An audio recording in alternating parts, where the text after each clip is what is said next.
Welcome back to the Big Deal podcast. I'm Codie Sanchez. We are growing like crazy, you guys. And we realized over the past few weeks that most of you don't actually subscribe to the show, which is crazy. So if you could do me a favor and double check that you're subscribed, that would mean so much to me. I've been obsessed with making this show something that makes your life better. And this helps us do exactly that. So from the bottom of my heart, thank you.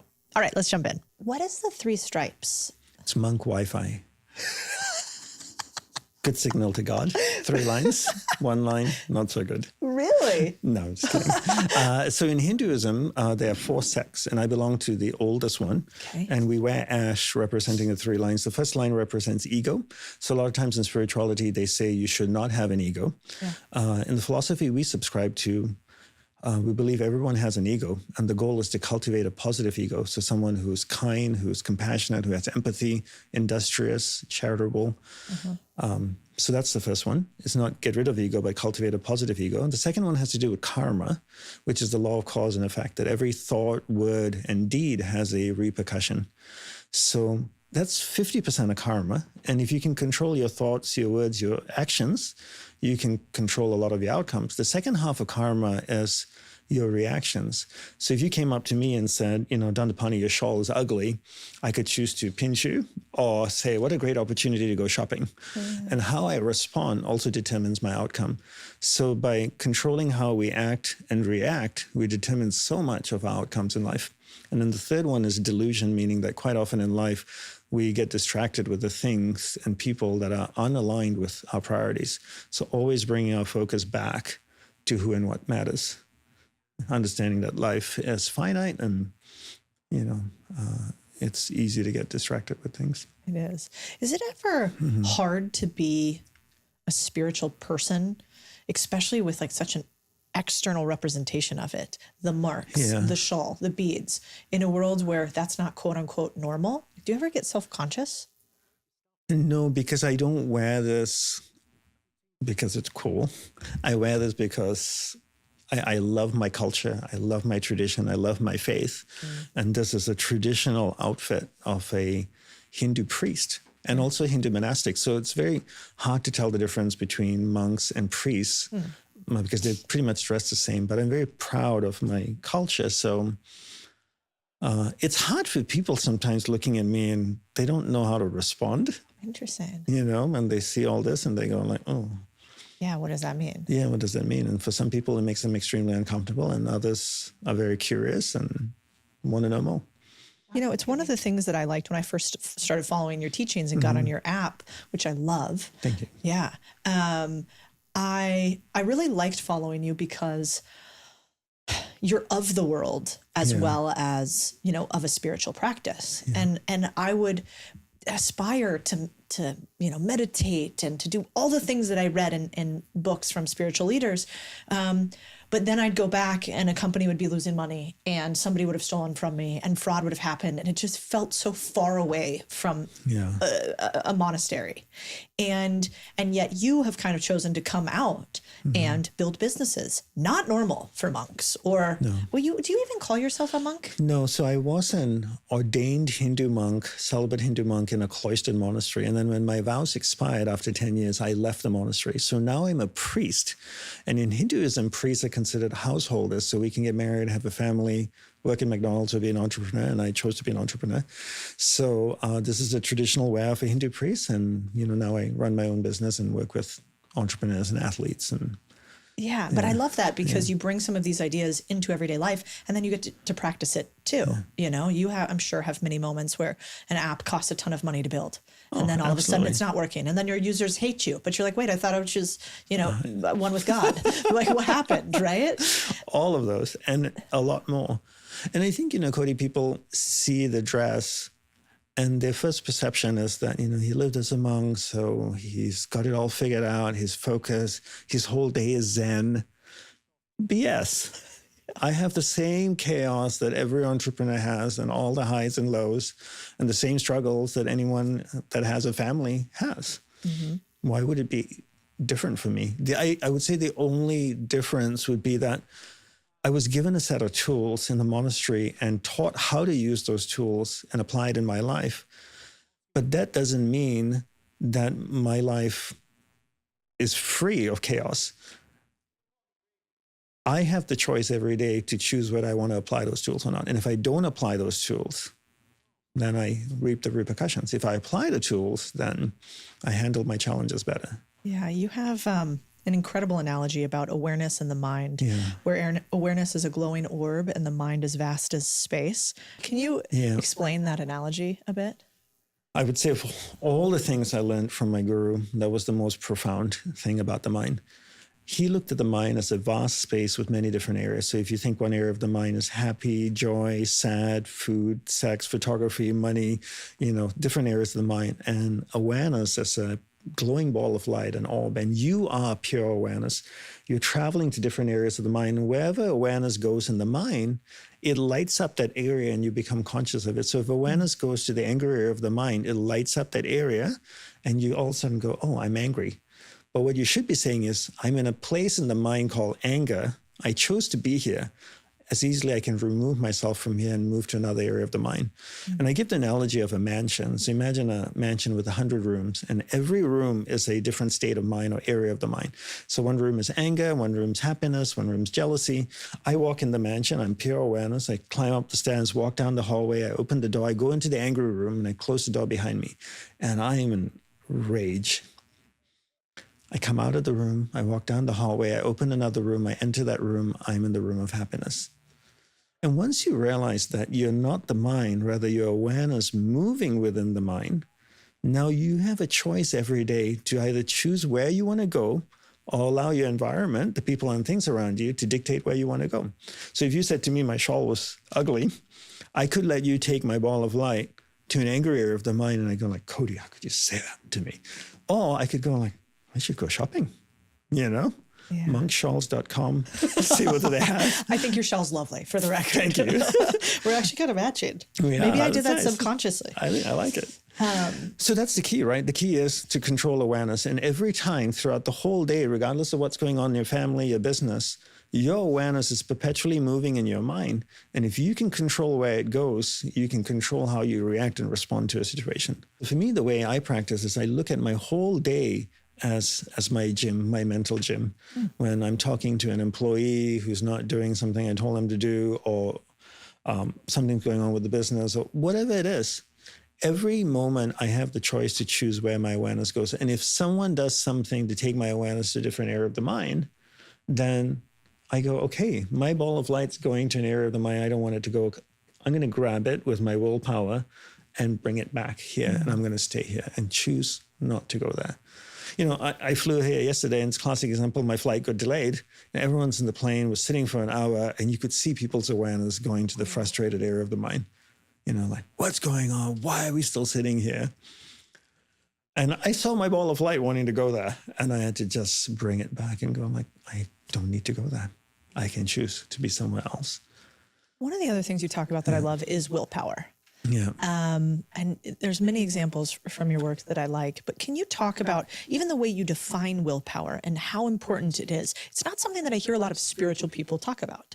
And so can you talk a little bit about if somebody wants to increase their willpower, what do they do and how do you define it? So I would define willpower as mental muscle. If I could draw biceps around my mind, that would be my willpower. A very simplified definition of it. So every time my ball of light drifted away, I would use these biceps, grab that ball of light and drag it back here and say, don't go there, right? And you can go there. And it's not about avoiding that place. It's choosing when I want to engage with that situation. So for example, if I had a fight with Joe about something, an argument with Joe, if I didn't control my ball of light, my awareness would perpetually be going to that every 2 minutes, like, can't believe you said that. I keep typing, and it's like, oh, he's such an idiot. Keep typing. And those are called mental arguments, and people have mental arguments in their head all day long. But when you develop willpower, every time that ball of light drifts there, you just grab it and bring it back. And there are 3 ways to develop willpower. Finish what you begin, do a little bit more than you think you can, and do it a little bit better than you think you can.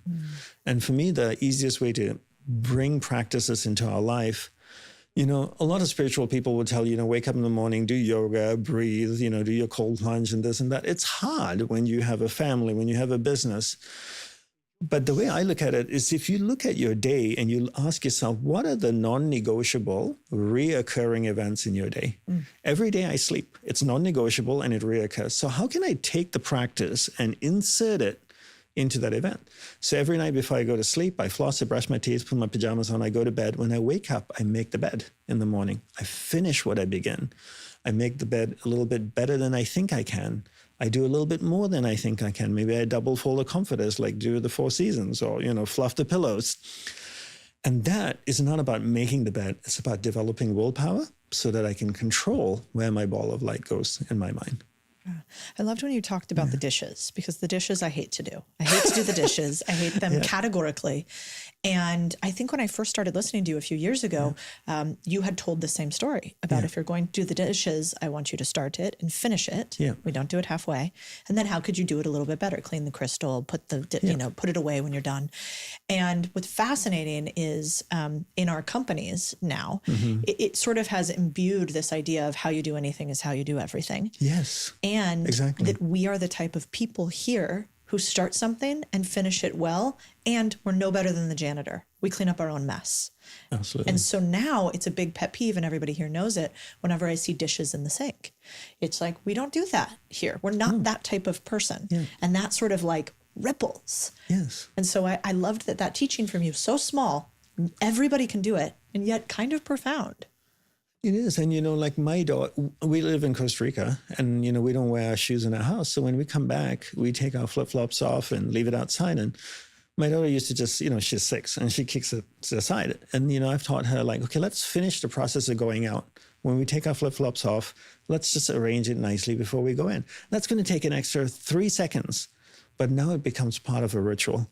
And the goal really at the end of the day, Cody, it's like, how do we take the key tools that we have in our life that are aligned with what we want to create and integrate them into the rituals that exist in our life. Because if I told you to wake up tomorrow morning and meditate and do yoga and breathe, you're going to go like, I don't have time for this, right? But every day you have a cup of coffee. Every day you sit in front of your computer. Every day you talk to somebody. What if you brought those tools into your daily rituals, those mundane little things? Now your whole day becomes a practice.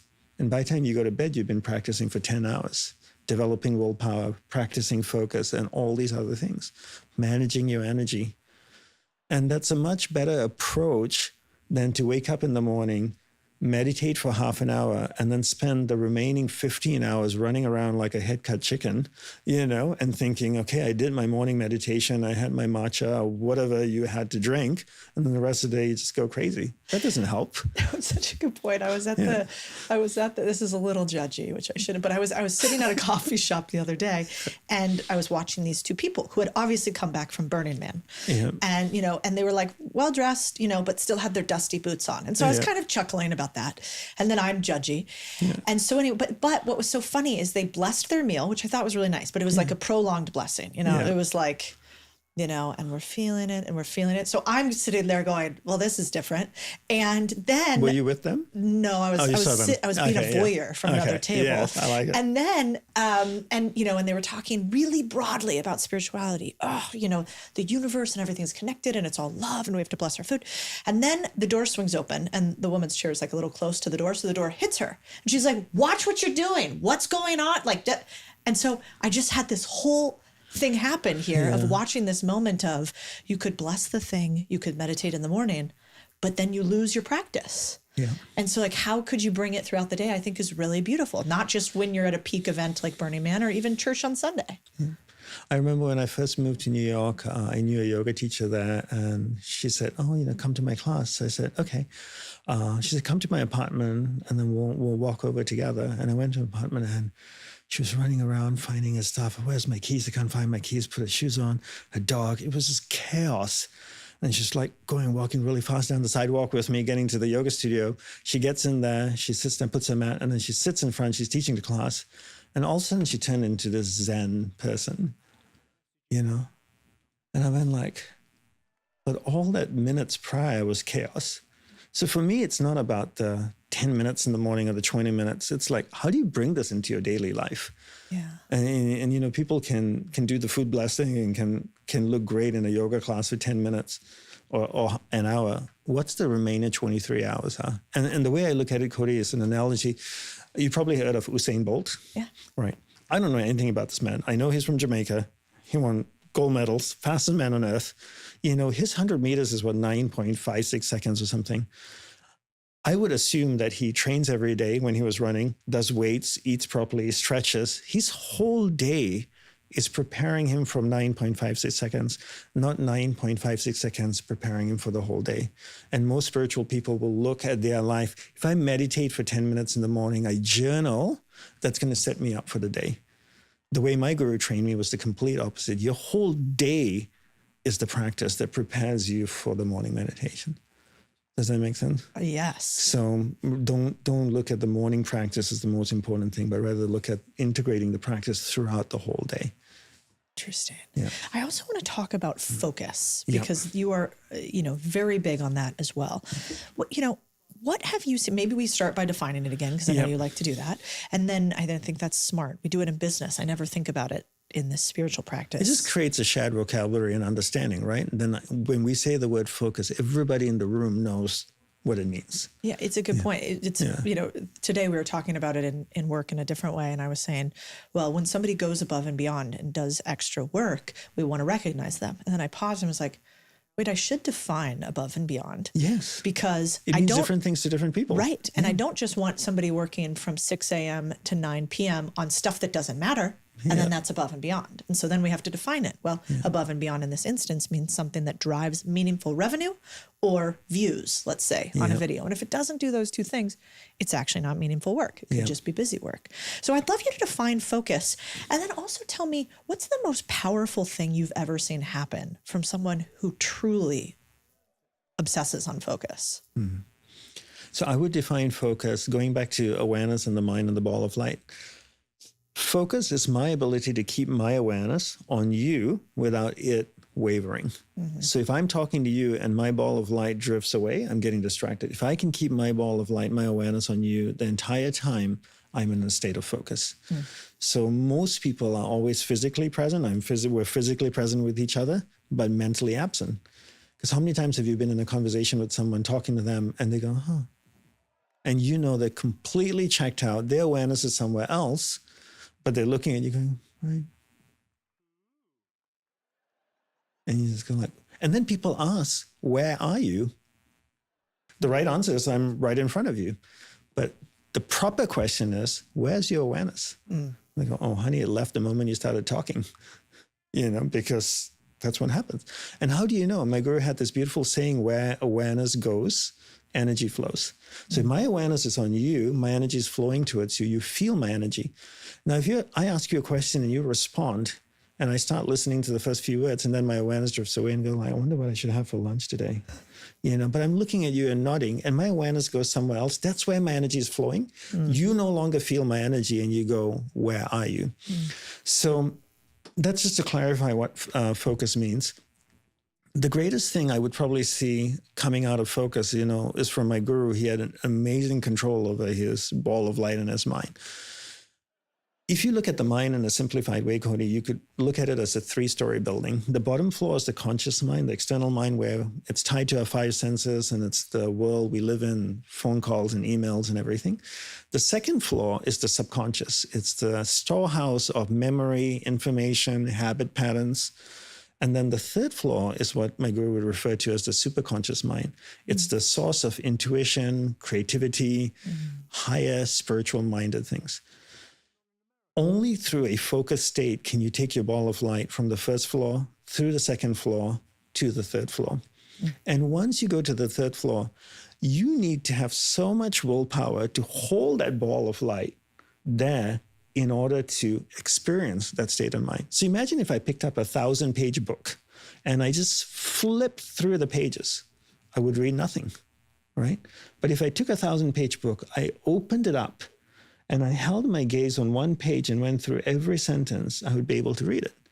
So a lot of people may be able to go into the superconscious area of the mind, this deeply spiritual, intuitive area, so briefly, and it feels wonderful, and they come out of it. Mm. But the key is to be able to go in there, remain in a state of unwavering focus long enough that you can actually experience it in a profound way. Because if not, all you're doing is just fanning through the pages of a book and you never read anything. The only way I can get that experience is if I stay on the page and read every single word slowly. So I would say that would be the greatest experience of focus, is the ability to take awareness, go to that superconscious area of the mind, stay there for an extended period of time, and truly experience your highest state of mind. What does it feel like when you go there? Is that when you get lost in something that you're doing that you love? How would somebody know if they've done that? It's not a binary experience. I will look at it as layers. So I can go out and feel the sun's rays on me. But if I went 1,000 miles closer towards the sun, I probably maybe feel a little warmer. I'm assuming, I don't know anything about this. Or if you go 10,000 more miles, I'd feel more of the sun. The superconscious is that way as well. It's layered. If you enter the fringes of the superconscious area of the mind, the fringes of the third floor, you feel a sense of, the first sign of the awakening of that superconscious is observation. People become more observant. That's when someone becomes more observant, you know they're starting to go into the superconscious area of the mind. That's the first sign of the awakening of the superconscious. Another sign is good timing. I knew when I lived in New York for 11 years, I could tell if my awareness was on the third floor or not by how long I waited for the subway. My wife would say to me, "You have good timing." And she would always get the subway with me. Because if I walked up the stairs, got on the platform, if I waited longer than 15 seconds, I was not in the superconscious area of the mind. And I would be at home in my apartment working, and my intuition would say, "Leave now to get ready for your meeting." And I'll say, "Just one more email." Then I'm out of sync. But if I was obedient to that, I would have good timing. So those are two things: observation, good timing. And as you go deeper and deeper, Cody, you experience the very essence of who you are, which is a soul that is pure energy, and energy cannot be created or destroyed, has always existed. You start to tap into a part of you that you realize, okay, I am energy. Everything is made up of energy. Energy can never be created, which means I've always existed. Energy can be transformed from one thing to another, law of thermodynamics. So I'm transforming, evolving, but in essence, I'm pure energy. And as you start to go into that, you feel a great sense of love and compassion and peace. But it's not a one-time experience. Can you have one success in business and say you're a successful entrepreneur? No. You have to do it over and over again. So the key is to repeatedly have awareness go into the superconscious mind every day till that permeates your entire being, and that becomes your default of who you are. Same way you would see a seasoned entrepreneur who's gone through all the highs and lows, and he or she at that point knows how to ride this out. You know, they can handle difficult times because they know what to do. You know, it's 30 years, 40 years of this. And the mystic is no different as well. He or she has gone into the superconscious so much that it's become a part of their being now. Do you notice a difference about people who are very worldly successful? Do they carry themselves differently? Have they done this practice a different way? Is there anything that you've noticed from some of the most influential people you've ever worked with, spoken with? I would say two things. They have a lot of clarity of what they want and a tremendous amount of desire to get it.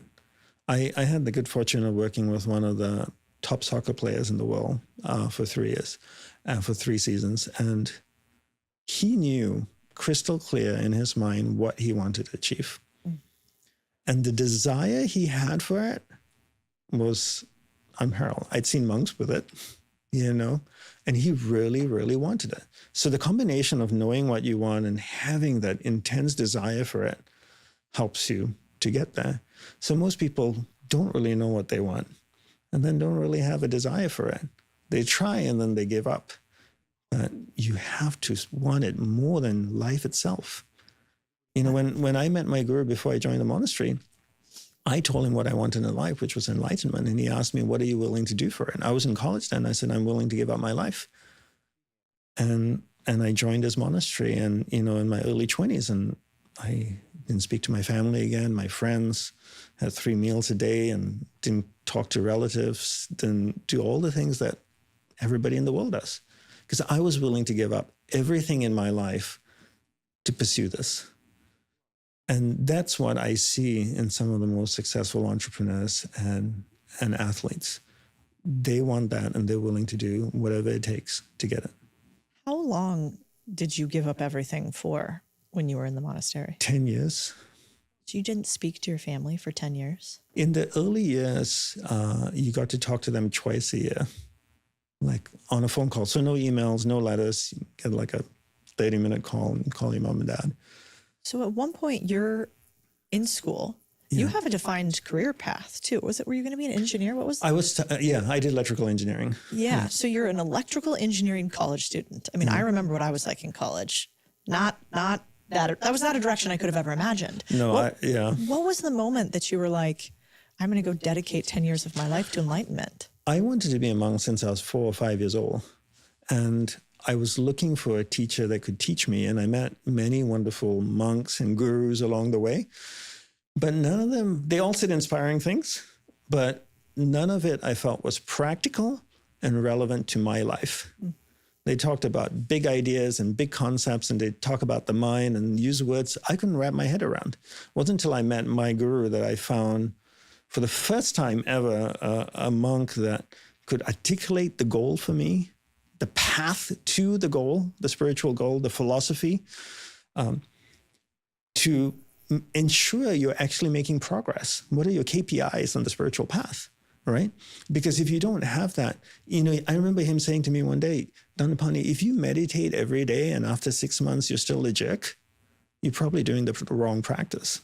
You're not making progress, right? So most people don't review their progress to see if there's any change. He made me monitor and measure my spiritual unfoldment to know that I'm making traction down the path, and share with me tools that I could integrate in my life rather than just high-minded philosophies and concepts that sound so wonderful, but in real life weren't relevant. So you leave, how old are you? I was 23 and a half, 24. Okay. So you leave and you go move where? To Kauai in Hawaii, yeah. And you live in a monastery for 10 years? Traditional cloistered monastery as a celibate monk under vows. What does cloistered mean? Means it's closed off that guests could only come in to visit, like between 9 and 12 in the morning, and then the gates closed, and only monks under vows live within it. So there's a lot of modern day play pretend monasteries nowadays where you can come and go whenever you want and go for the weekend and say, oh, I lived as a monk for a weekend. Like, okay. But this is like the real deal. You go and you take vows and you follow a traditional path that's, philosophy that's over thousands of years old. And what would a day look like? We woke up early. I usually wake up around between 4 and 4:15 in the morning. And, we'd have meditation in the morning with 10 rituals, traditional Hindu rituals. We'd had to exercise half an hour a day. We only had 3 meals a day, so breakfast, lunch, dinner, no snacking in between. And the monastery was divided into 5 groups. So one group of monks took care of desktop publishing. We put all our content in books and online, so monks had to learn, Adobe InDesign and Photoshop and edit movies and Final Cut Pro and all that kind of stuff. Another group of monks took care of the endowments. They did all the financial stuff. My guru he had a beautiful relationship with money. And I really loved that about him, because when I was growing up, people would say to me, if you want to be spiritual, then you shouldn't pursue money. Money's bad. Money is the root of all evil. Whereas he looked at money as a beautiful thing that we could spread around like fertilizer and make things grow, is what he said. So the monks were divided into different groups, and and then our day ended at 9 o'clock at night, and we went to bed. Wow. Yeah. You know how I'm always saying, stop waiting, start owning? Most people never even get to the starting line because they're drowning in the setup. Websites, logos, emails, social posts. It's like they're building a business in their heads instead of the real world. That's where GoDaddy Arrow comes in. And let me tell you, total game changer. You just punch in a few prompts and bam, you've got a website, a logo, even your first marketing posts. It's like a whole tech team in your back pocket, minus the payroll. What used to take weeks, now it's minutes. And that means you can skip the busy work and get straight to the good stuff, actually growing your business. So if you got an idea collecting dust, stop overthinking it. Go make it real. Check out GoDaddy Arrow at the link below and start building today. No excuses. You guys, I'm doing something absolutely wild. I am throwing the biggest event on business ownership we've ever thrown. And every single person that comes will get something worth $1,177, which is actually crazy. And I'm not talking about like courses or online videos that I put a face price tag on. I mean, this is real value, really priced at that you get from attending this event. So if you are into business, you're going to want to be there, and everybody will leave with a pack of goodies. Just call me Santa. See you at msm.live. You said, you had this saying that I loved, which you kind of hit on a little bit. You've said problems are meant to be resolved as quickly as possible and not to be carried on gruelingly through life. Yeah. Can you talk about this? Yeah. Going back to the 3 states of mind, if you and I had an argument and we don't resolve it, we have it now in the conscious mind. And once we walk away, that problem gets registered in the subconscious, which is the second floor. We talked about the second floor. The more problems we have unresolved in the second floor, the more cluttered the second floor becomes. The superconscious intuition lives in the third floor. For intuition to go to the conscious mind on the first floor where we can cognize it, it needs to go through the second floor. And if the second floor is cluttered, intuition can't come through. So most people don't like to resolve problems because it involves facing it, accepting it, owning it, having a conversation about it, resolving it, and it's painful and uncomfortable. So as monks, our goal is to live more intuitively rather than intellectually, because our intuition never ever guides us wrong. And the more cluttered the second floor is with unresolved things from our past, and it's harder for intuition to come through. A simple analogy would be this. Imagine the sun as the third floor, the superconscious mind, the sky as the subconscious, and the ground, the earth, as the conscious mind. In order for the sun's rays to hit the ground, it needs to go through the sky. If the sky is really cloudy, filled with unresolved clouds, rays of light don't get through. If it's a clear sky, you get this beautiful sun rays. So the sky would be the subconscious mind. When it's filled with clouds and the rays of light coming from the superconscious mind never gets through. So the idea of resolving things as quickly as possible, especially before you go to bed at night with a spouse, is a great. The monks had that practice. So if monks had arguments, which my guru was totally fine with monks arguing with each other, the only rule in the monastery was that you had to go resolve it before you went to bed at night. So do you think you should fight when you're angry with someone? I think if it's with a partner, a spouse, or even a business partner, relation, whatever it is, it's fine as long as you set up the guideline that we can have a heated argument, walk away, have a few hours by ourselves to calm down, but we will get together before the day ends and sit down and resolve this. So in the monastery, there was a big mango tree with some seats under it. And that's where we would go and resolve the problems. When you see 2 monks sitting under the mango tree, they're resolving a problem. So, if you had that rule, it's normal to have misunderstandings, even if you're a spiritual person. So as long as you plan to resolve it, then you're not taking it to bed with you. How do you make the clouds move? How do you unclutter the second floor? You resolve things in the day, but what about all the historical stuff that's already up there? What is the practice to see the sun again? You cannot see what's in the second floor if you cannot focus. Because if I can't sit down quietly in a chair, not meditating, in a state of self-reflection, just looking inside of me, if I start to do this and after 5 seconds I go, what should I have for lunch? Is my phone ringing? Should I answer that? Oh, I had a text come in. Maybe he's trying to reach me. He was trying to reach me all day. I should really get back to him. And that's the conversation most people have. But if I can focus, I can hold my awareness on my second floor long enough to see everything in my mind. That's the first step, focus. Focus allows you to see what's in there. The second step is having extreme levels of self-empathy and compassion, looking at yourself as a product of evolution. So the way I look at myself is I look at myself as a building under construction. If you've ever been to a construction site, you see rebar and concrete and broken glass, and you never complain because you're going like, well, they're still building. There's shit lying everywhere, right? But if you go to Tiffany's and you see a broken glass, there'd be 5 people around it and say, oh, we're cleaning this up. Don't come here. There's broken glass. So when I look at myself and I see the mess in my second floor and the good parts, I go, this is me. I am a product of evolution. I am a building under construction. I'm not done yet. There's still work being done. And I can accept that. I can own that. Now it takes all that pressure off me to be something that I'm not. I can accept myself for who I am and where I am in my evolution. Now I identify what's the biggest thing in my subconscious that I want to resolve, because the biggest thing that basically is influencing me in a way that's unaligning me from my purpose. So the willpower, bring it into your daily life. Finish what you begin. The coffee cups, the shoes, clean your desk before you go home at night, put everything away. The focus, every time you speak with someone, give them your undivided attention. Keep your ball of light on them. It drifts away, bring it back. It drifts away, bring it back. And if you just practice this all day long, you become good at it. Now you have willpower and you have focus. You can start to reflect and identify what's inside of you that you need to adjust.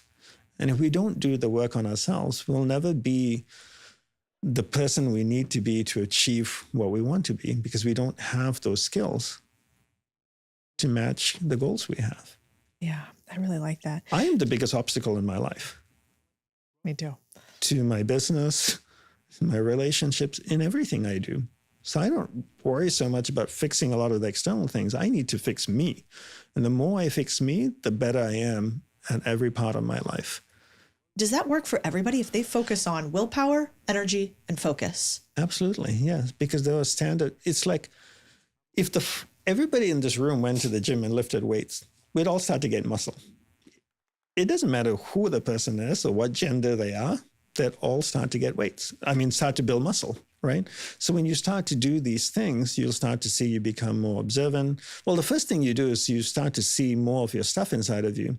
And that's when people stop doing the work, because it makes them so uncomfortable that they go, this is too ugly. And one of the byproducts of actually meditating is seeing what's in your subconscious.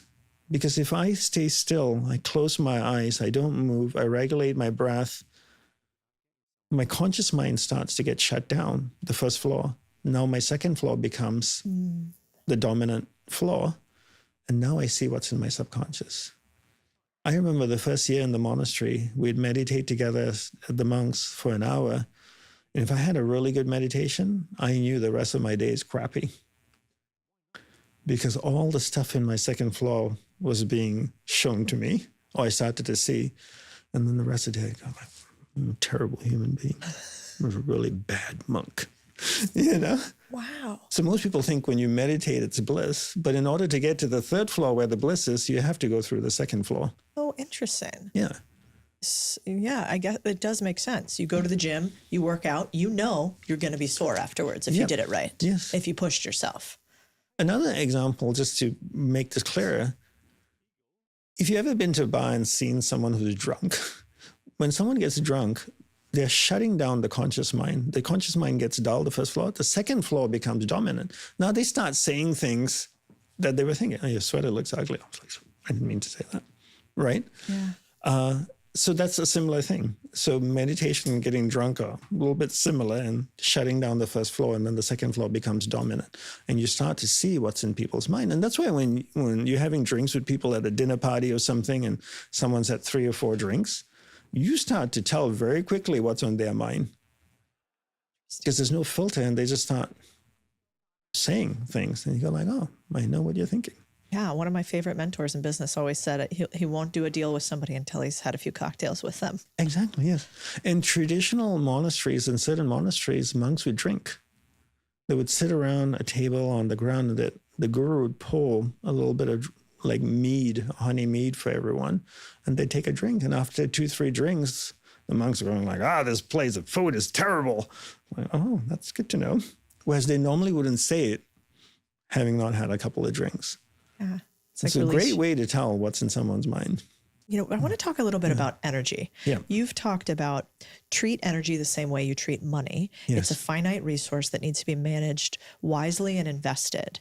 Can you expand on how someone can manage their energy and invest it properly? Yeah. So the simple way to manage energy, I would say, take every principle you know on finance, on how you manage money, and apply it to energy. create a budget.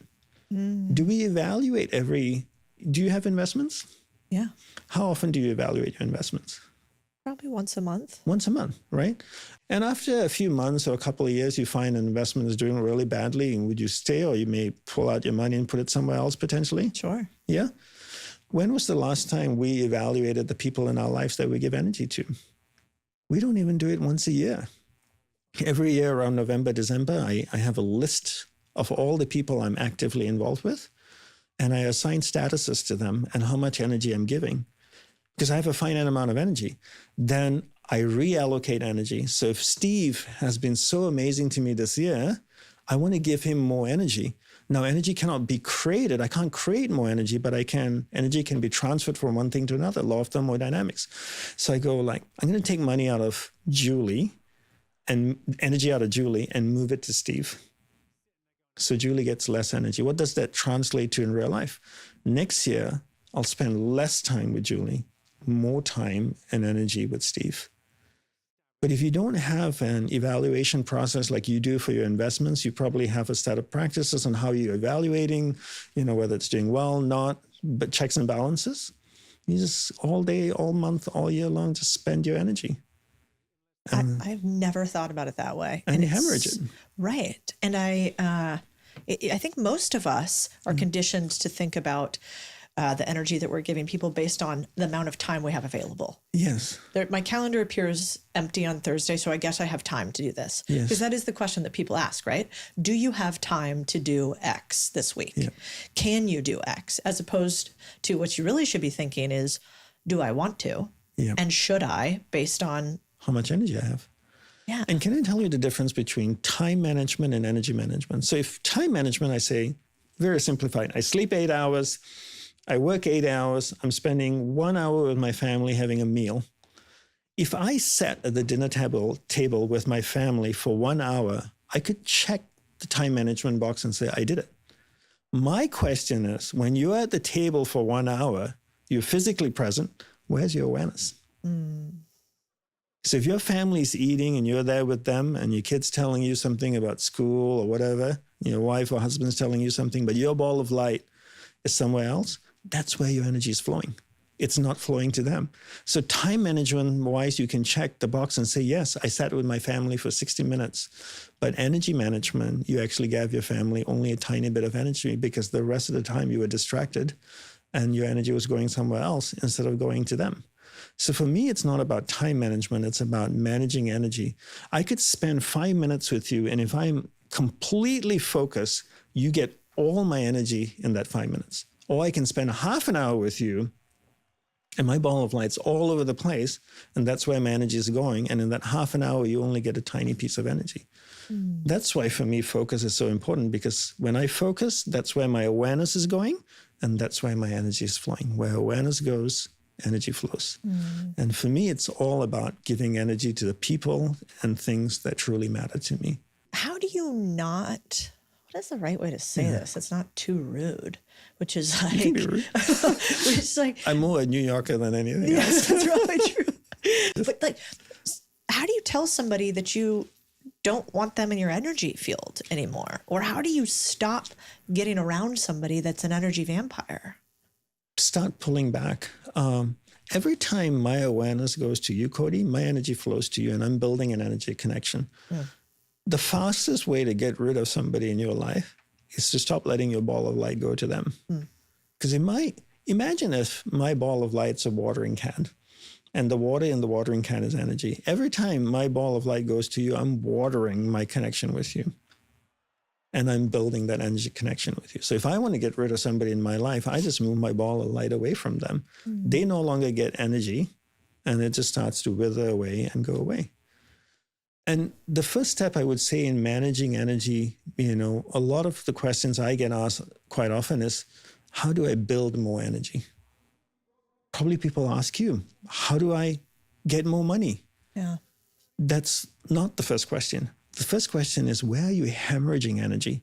So if I had a bucket and I wanted to fill the bucket with water, what's the first thing I do? I make sure the bucket's clean. And the second thing I do is make sure the bucket has no holes in it. If the bucket had a hole, why would I put water in it? You'd literally be insane to put water in a bucket that had a hole in it. First step, plug the holes, then fill the bucket with water.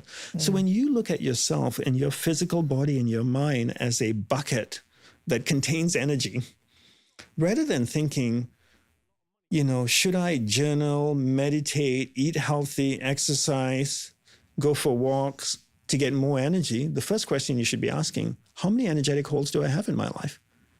Because your body is like a bucket and you're putting more energy in through healthier ways of living. But if you had a hole, where would that energy be going? It'd just be hemorrhaging out all day. First step, plug the holes. Where are you hemorrhaging energy? Who's taking your energy away? What is taking your energy away? There are better ways to say this. Get rid of those. Plug the holes, then start focusing on living a healthier life to get more energy. Does that make sense? Yeah. But we need to take a very structured, systematic approach. If we don't, I could meditate all day, drink green juice, exercise, meditate, do all these things to try to put more energy inside of me, but it's perpetually flowing out of me because I just have all these energetic holes. Do most people, when you explain this to them the first time, get like the feeling I just got, which is like, oh no, I have so many holes. Like, it's almost like a visceral reaction, like, shoot, I'm a leaky bucket. They do. And if I ask people, how many of you have an energy vampire in your life? Most people go like, do you have a name coming to your head right now? Totally. Yeah, I know you do. I got one Even right he away. Does too. Yeah. Right. I can look at an audience of 2,000 people. I can just see names popping up in their heads right away. Oh, I know who that is. And sometimes it's difficult, right? Because sometimes it's a family member or a relative, a parent, a child, a sibling, and those are much more complicated situations. Sometimes they're not complicated situations. It's a friend from college that you've keeping around like an old shoe, 30 years later, and you think like, why? We're not aligned anymore. How do you get people to break through? If all of us have those energy vampires, we never want to stab them in the heart with a stake. Yes. Like, what do we do to change that? How do we flip our mentality so we start actually like respecting ourselves more than we do this legacy relationship? For me, the greatest impetus is death, and realizing that my life is not short, that it's finite. Because I don't believe life is short. When I'm stuck in traffic or waiting for the plane to take off, stuck on the tarmac, I don't think that 1 hour is short. It feels like eternity. So I feel people always say life is short, and I disagree. It's finite. There's a clear, definitive end.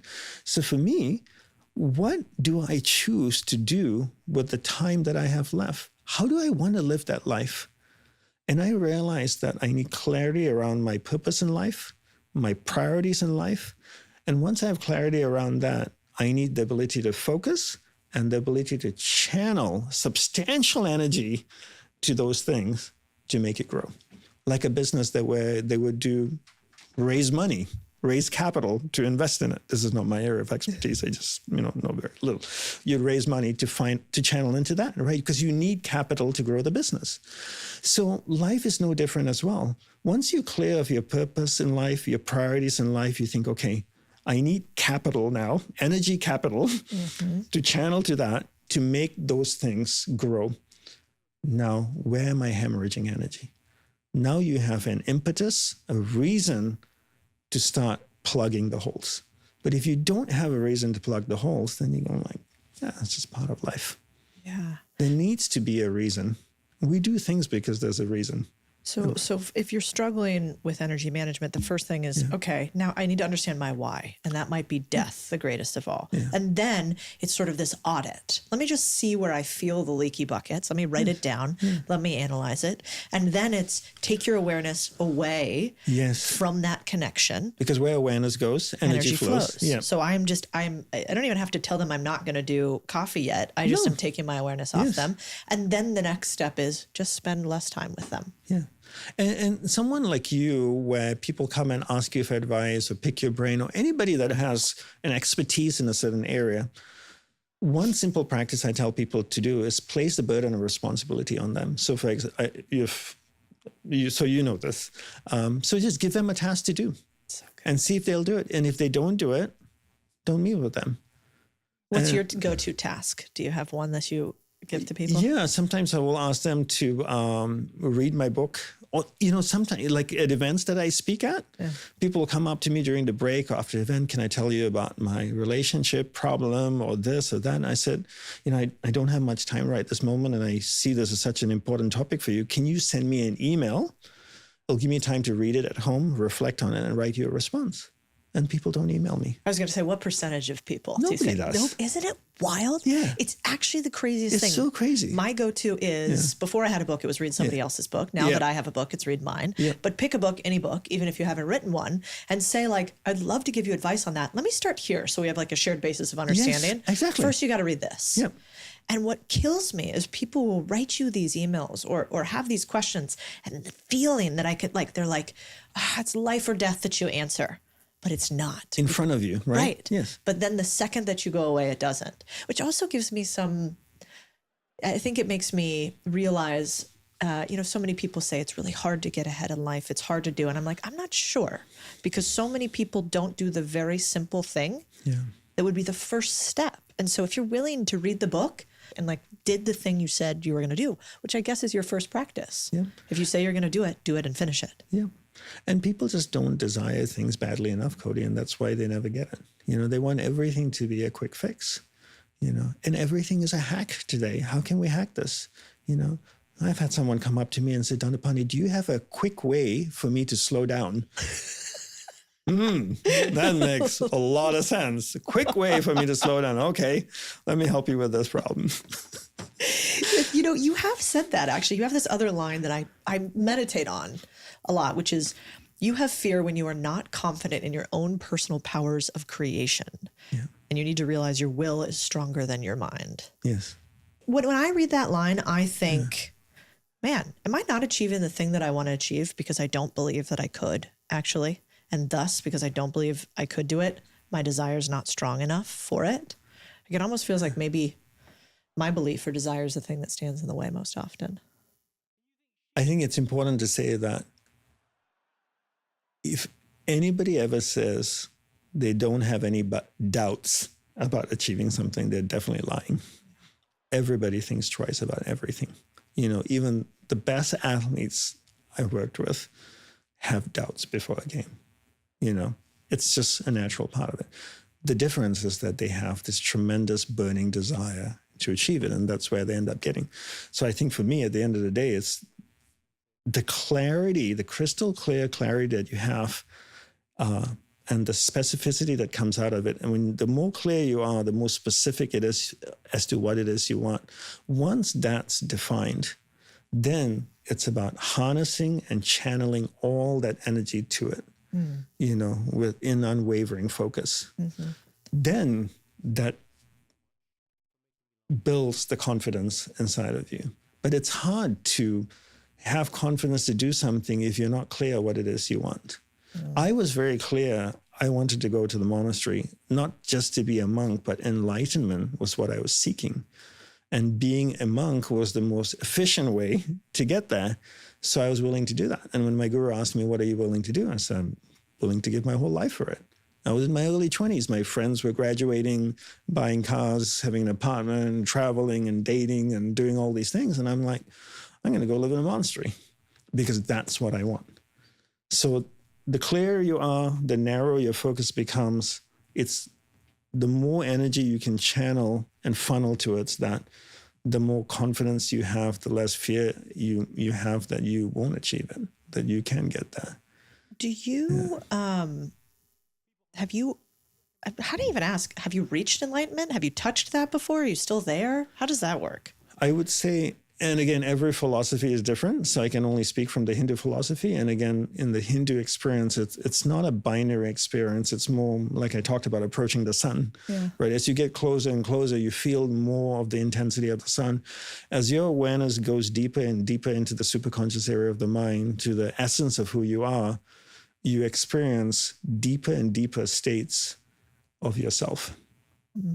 So it's not a binary like turn on the light and turn off the light, which people think, oh, I close my eyes, I meditate, I experience enlightenment, and then I come out of it.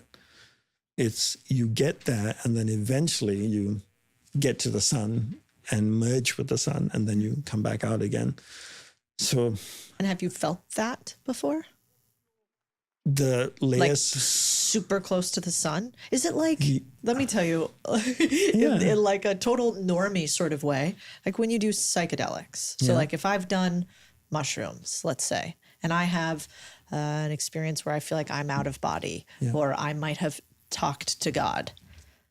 Is there an experience like that for you in Hinduism that's not obviously done by drugs and altercations? Yeah, absolutely. Yes. Yes.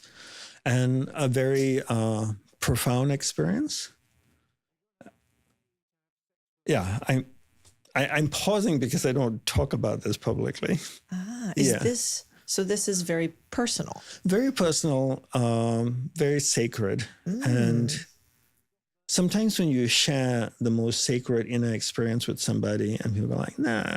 Because they can't understand They it. can't understand. There's no way to express it. And same with business, right? You know, I work with clients that run multi-billion-dollar companies.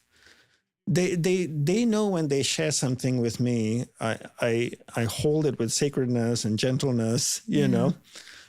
Whereas if they share it with someone else, someone may say a response that is jarring to their nervous system because they just have no way of understanding it. And then they can also put doubt in your mind. Not that I would have it because I've been doing this for so long, but just say, you know, someone who's new on the spiritual path, you go on a retreat or something and you have this profound spiritual experience, you come back and then you share it with a bunch of random people and they go like, you sure you had that? Maybe you were just, you know, this. And then you go like, oh yeah, you might be right. Yeah. And now all of a sudden that profound experience you had has been, the energy and the essence and sacredness of it has just been pulled out of it. Like diminished. Diminished, yes, diminished. And now you start to doubt it and question it. That's actually beautiful. You're very good at, you know, holding boundaries, which makes sense for a lot of the things that you talked about, such as let me pause. Then I'm going to tell you why I'm going to pause, but not bowing to somebody else's frame, which in podcasting is quite hard to do. I mean, we do a lot of podcasts and I'm curious. So I'll ask a lot of questions that are, some of them are going to be ones people don't really want to answer. But you do it with a lot of grace. Thank you. Is that something you work on too? I do, because one of the things, you know, when I was growing up, I didn't really have a filter between my head and my mouth, you know. So now I've installed a traffic light. And but it protects some of your more sacred things or allows other people to not influence you fully. Yes. And also you have to understand the nature of the internet, right? When something goes on the internet, you're sharing it with the entire spectrum of humanity, which is on one end, a highly evolved, mature soul that is compassionate, that's enlightenment, that has empathy. And on the other end is a very unevolved animal.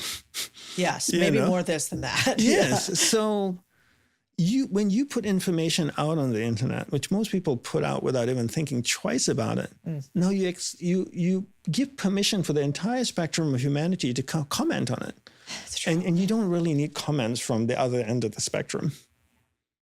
And you know, people are so used to internet going, just typing their whole life story and my experience, and this is what I had, and do like a download on, you know, on their feed, and you just go like, why? And then some lower-minded person comments something, goes like, this, look at this person, so hateful. They've really hurt me with their comments. It's like, well, what else were you expecting? You cannot expect a low-minded person to have an expression, a high-minded expression. They're incapable of it. Low-minded people will have low-minded expressions. High-minded people will have high-minded expressions. So if something is sacred to you, not only spiritually or business or whatever it is, know your audience.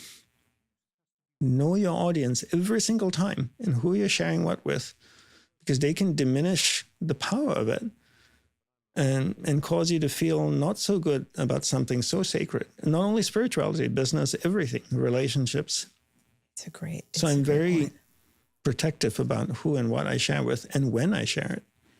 You have your story, had this story in your app that just has stuck with me. And I think it's when I originally reached out to you because I did a video saying that I learned from the story of the napkin. Oh, yes. Yeah. Will you tell the story and about how it helped me? This one story helped me completely become at peace with people disliking me or people having comments about me, even if they were my loved ones. Yes. It changed my context completely. Yeah. Yeah, I in the first few months of going to the monastery, I felt very selfish that, I have a loving family and I left them, especially my mom, whom I love very much. And I went up to my guru and I said, am I selfish to be living here by myself? And, I haven't talked to my mother again, in my life. And he reached over to his box of Kleenex and he pulled out a tissue and laid it on the table and says, you're in the middle and your mom's in this corner, your dad's in this corner and your brother's in the other corner. And he grabbed the middle and he lifted it up and he says, as you uplift yourself, you uplift everyone that you're energetically connected to. So the work, in essence, what he was saying is that the work that you're doing on yourself, though you might think you're doing it in isolation and very selfishly, you're actually impacting so many people around you that you're energetically connected to. And it completely flipped the narrative in my mind. And then spending this time in the monastery, doing work on myself, I realized was impacting people. And I could see the change of my life being a monastic and how it had on my family and different people around me. And the same for business leaders, right? If you run a company and you're a leader and you work on you to uplift yourself, to get to a higher state of consciousness where you act and react in ways that have better outcomes. That's one way to measure if you're on a higher state of consciousness, that your actions and reactions result in a better outcome for everyone, right, than a lesser outcome, then you impact your whole team just by doing that work on yourself. Because your presence in the office, in the company, every time someone sees you, they interact with you, even if it's for 30 seconds, they walk away feeling good. When I went to see my guru in his office or whenever I saw him, I walked away, I always felt uplifted. Just from his presence. Sometimes just looking at him walking, I go like, huh. And I have a smile on my face. It was because of the work he did on himself. So I think that's, one of the greatest gifts leaders and companies and businesses can do is to do the work to uplift your consciousness and measure the change. Because if you don't measure, you don't know if you're growing. I think that's one of the most profound things from you too, is that idea of measurement. That probably triggers a lot of other spiritual people. Triggers all the spiritual people because the new age spiritual people don't like structure. They don't want a path. They don't want rules. They don't want guidelines. All the successful people I've met with are so extremely disciplined. Their life is filled with guidelines and practices and rules and frameworks. The spiritual people, none of that. And they are committed to not being committed. And they're extremely devoted. They have so much devotion to not being committed. Yeah. So when you talk to them about measuring your meditation, your spiritual unfoldment, they're like, what is this? Why should you measure it? What, do you think it's business? Exactly. I'm like, yeah, if you're meditating for 2 years and you're still a jerk, well, obviously it's not helping. Why don't you try something else? It's a great point. And seriously, right? Why meditate after 2 years and you're still a jerk? Right. Yeah. Yeah. This idea of like, are you still a jerk? And is your life changing in a way that is positive because of your actions? Could you imagine doing a diet and working out and you're fatter and more unhealthy and you have more sickness and you go, I'm going to keep doing this? You wouldn't. Yes. But, Cody, it's really interesting. In real life, in the world, since it's not real life, in the world, people are very reasonable. Like you said, if you go to the gym and you're doing all these diets and everything, and after 2 years, nothing changes, you probably wouldn't do it. But when it comes to spirituality, all reason goes out the window. And people become so extremely unreasonable, and reason shouldn't end where spirituality begins. As one of the monks in the monastery had this quote, reason shouldn't end where spirituality begins. But if you end reason, you have more control over people. Because that's when spiritual leaders can be dodgy, can be shady, and create cults. Let's all wear Nike shoes, go in a barn, and set ourselves on fire. That sounds like a brilliant idea. No reason. No, there's nothing quantitative. No, now you become a cult and you do whatever you want to do. And that's where you have to be so careful in the spiritual path. And one good litmus test to see if that path or a spiritual teacher is valid and not dodgy is to see if he or she is reasonable or not. And if they're not saying something reasonable, best to move on and find somebody else. It's a great point. And I love the interweaving of it into business and everything else and life, because it all does seem like part of the practice. And I always like that about your teaching too, because I think one of my personal beliefs is that business is one of the great practices, because you have to keep getting better. You have a daily, weekly, monthly scoreboard on if you're better or not. You will always have massive, terrible challenges, no matter how big you get. In fact, maybe higher doubles in some ways. Yeah. And so it's this game of like, when things are always going wrong, you have to figure out how could you be some sort of eye in the storm. And the things that really used to trigger me a year ago, not so triggering now. 10 years ago, irrelevant. But I'm still triggered all the time because I have new stimulus, you know? Yeah. And so I love that idea. Where I want to end on is, when you look at Western culture today, what do you think we're getting most dangerously wrong about our spirituality or fulfillment? People don't want to be committed to any path.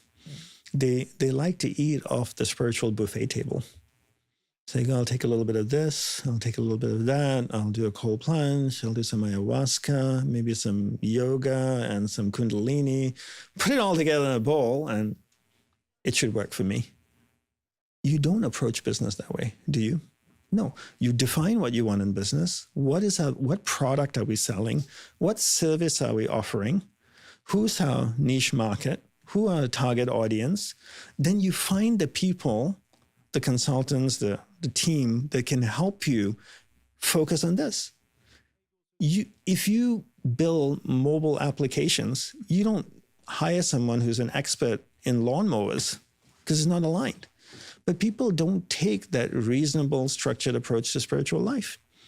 You know, in the West, it's embrace everything. A little bit of Buddhism, a little bit of Judaism, pepper some Christianity and some Hinduism in there. And then, you know, let's go to see the shaman in South America. And he's got some leaves they can smoke or chew or whatever, you know, and just throw it all together and think I'm making progress. Why are you so afraid to commit? All the most successful people in the world commit.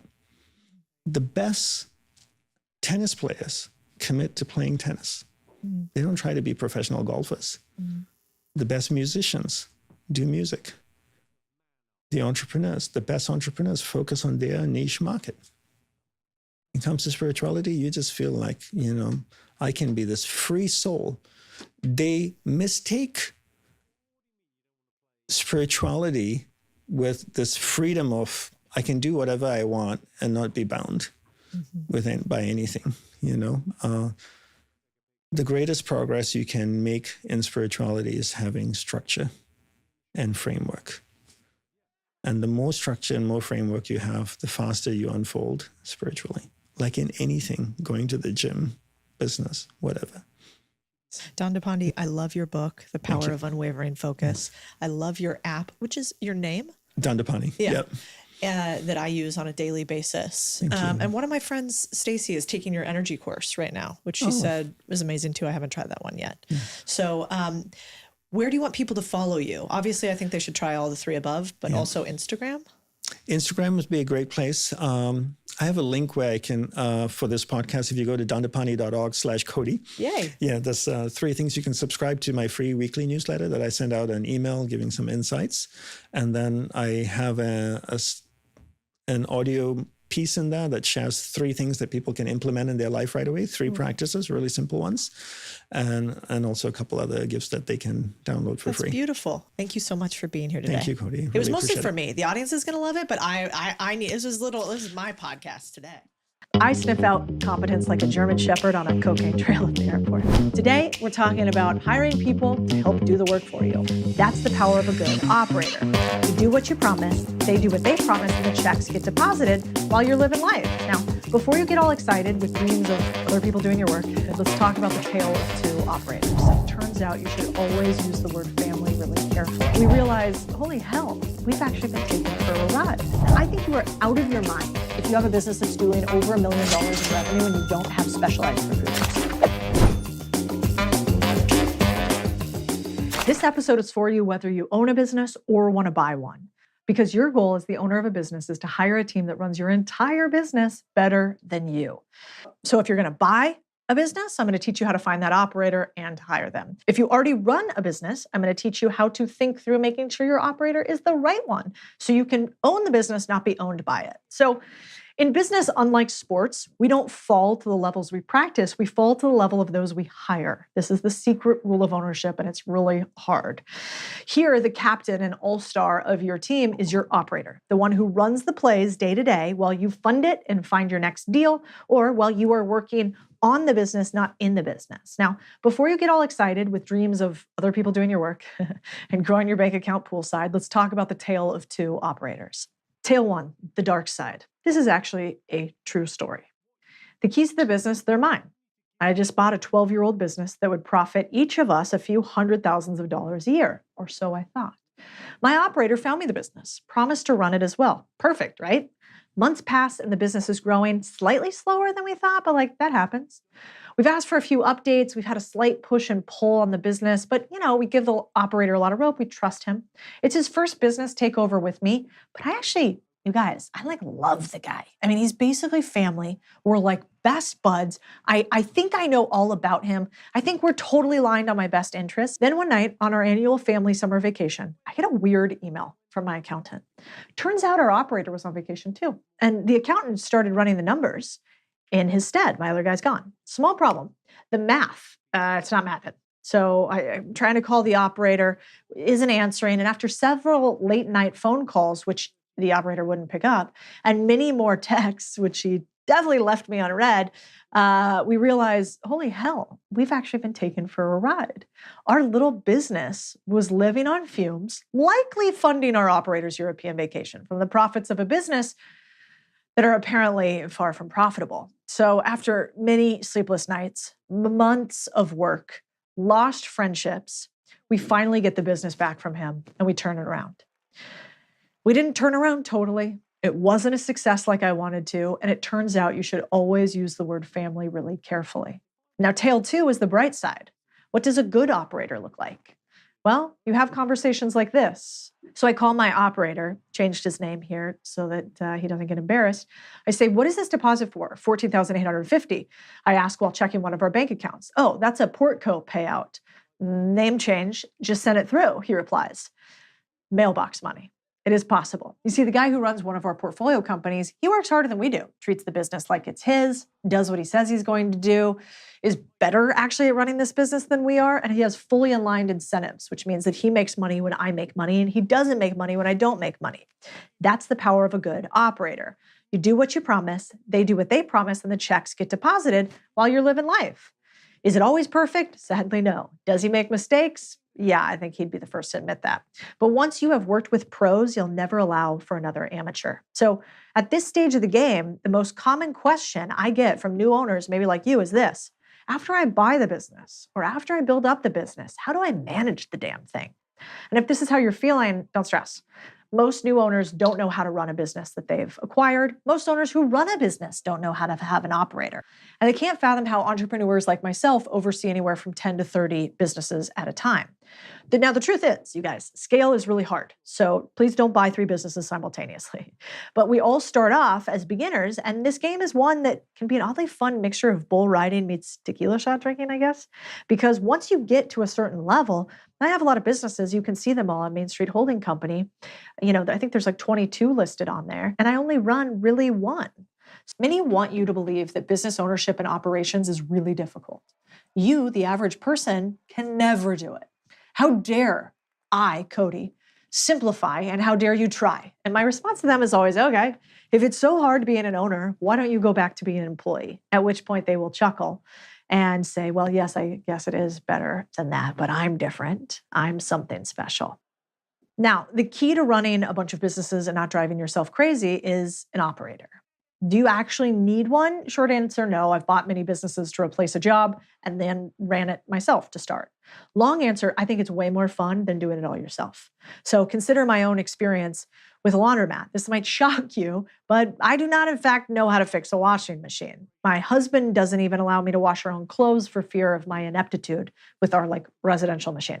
So you can only imagine the first day I walked in as the owner, I would have rather swam with sharks than be tasked with laundry operations, like mixing soap for large wash bashes, opening coin collectors. I had no idea what I was doing, you guys.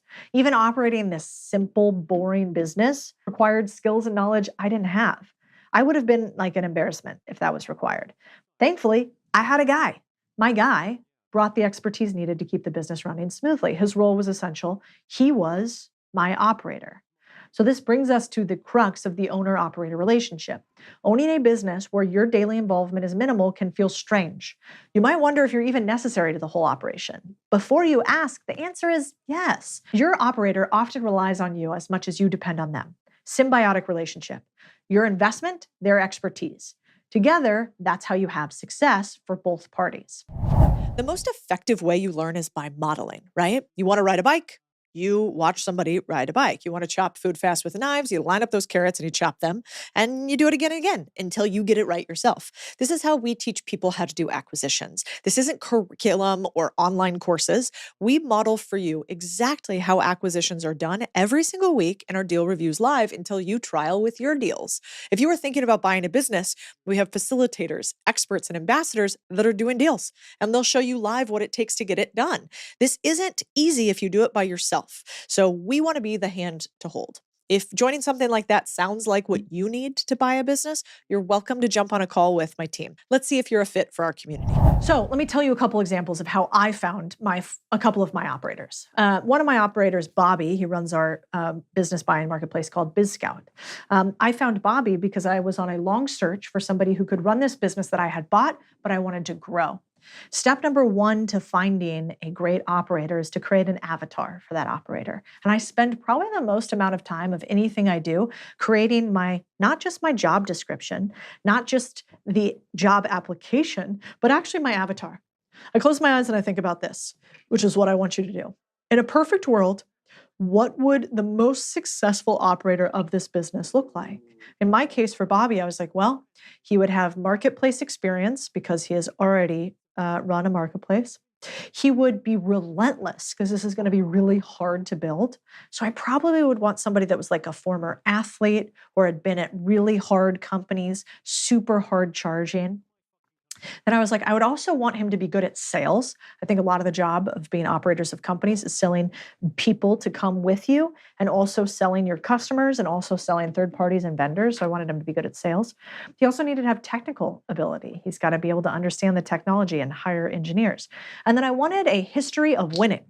I really never believe in hiring people when they are on a losing streak, just like I don't believe on betting on sports teams when they're on a losing streak. It's the same thing. They've got to break that streak and then they can come and work for you. And so out of all of this, I found Bobby. I went through, 50 plus resumes to find Bobby. And what I found was Bobby, one, he was Brazilian Jiu-Jitsu and also did different types of fighting. So athlete. He was also a former basketball player. Bobby also worked at a couple really high-performing companies, including SeatGeek and Amazon. Bobby also had a history of winning. He had grown both marketplaces he was at substantially. He was great at sales. He had led sales teams before. And a sneaky one that's good for an operator, other people wanted to come working for him. And one of my sneaks to figure out if somebody is actually a leader or a manager that nobody wants to follow is asking them this question. Amazing. I don't know if we're going to have the budget for it, but if you came over to our company, is there anybody that you think we absolutely have to bring over? You know, that you're like, gosh, these guys on my team are so good. We should totally bring them. If they say nobody, red flag. If they name a few people and say, we could figure it out, I could probably talk them into unique pay structures, we can move this, that's a leader. So in my case, hiring an operator was mission critical because I wanted the business to become a well-oiled machine under his daily supervision. I wanted to do more deals and add them on and finance them and build toward our future growth. So we brought two totally different skills together, but worked together really nicely to create more profits. And that's the name of the game. And if I hadn't found Bobby, I probably would have been really miserable running this business. I would have been miserable. I did not want to run this marketplace and my own business. I actually think it's really hard to run multiple businesses at once. I highly implore you to not do it. So here is how I find Bobby's. Let's see if we can find one for you. One, I like to steal proven talent. Let's say you're buying a car wash. Start getting to know, going to, and calling all the top competitors in your area. The best talent does the job already, but for somebody else. The best talent is not looking for a job. Don't sleep on stealing proven talent from other businesses, especially ones where you love the business. That is number one, burn it into your brain. This is how I get most of my talent. Number two, ex-military. Former military members often make incredible operators. Disciplined, they establish hierarchy, they can make decisions under pressure. Programs for veterans are a fantastic place to scout for potential operators. Most of the veteran hires I've made were through like the SEAL Future Foundation, Goldman Sachs Veteran Integration Program, Veteran Career Transition Assistance Program. You can also get the word out on veteran jobs boards. There's a lot of them. Now, I may be biased. I'm married to a former Navy SEAL, but in my mind, veterans are big. I also find, and this is personal bias, that, man, the special operators are probably the strongest candidates from those. Now, the next one is recruiters. I know this seems obvious. I think you are out of your mind if you have a business that's doing over $1 million in revenue and you don't have specialized recruiters. It is their entire job, and they do this for a living. So don't be short-term greedy, aka you don't want to pay a recruiter, and long-term stupid, aka you're going to get the worst candidates. If I know one thing it is to be true, is that your business will never be successful if you cannot find and attract top talent. If you cannot find and attract top talent, somebody else will do it better than you will.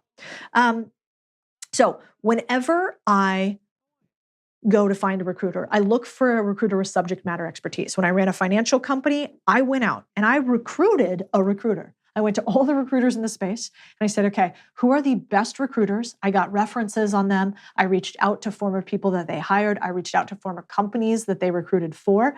Imagine that, like, there is a recruiter right now in your industry with the biggest hire that you're struggling with the most right now, who literally can pick up the phone and in 15 minutes of you telling them the avatar that you want and giving them the incentives you're going to give them, reach out directly to the person that you need to hire. And this has happened for me again and again and again.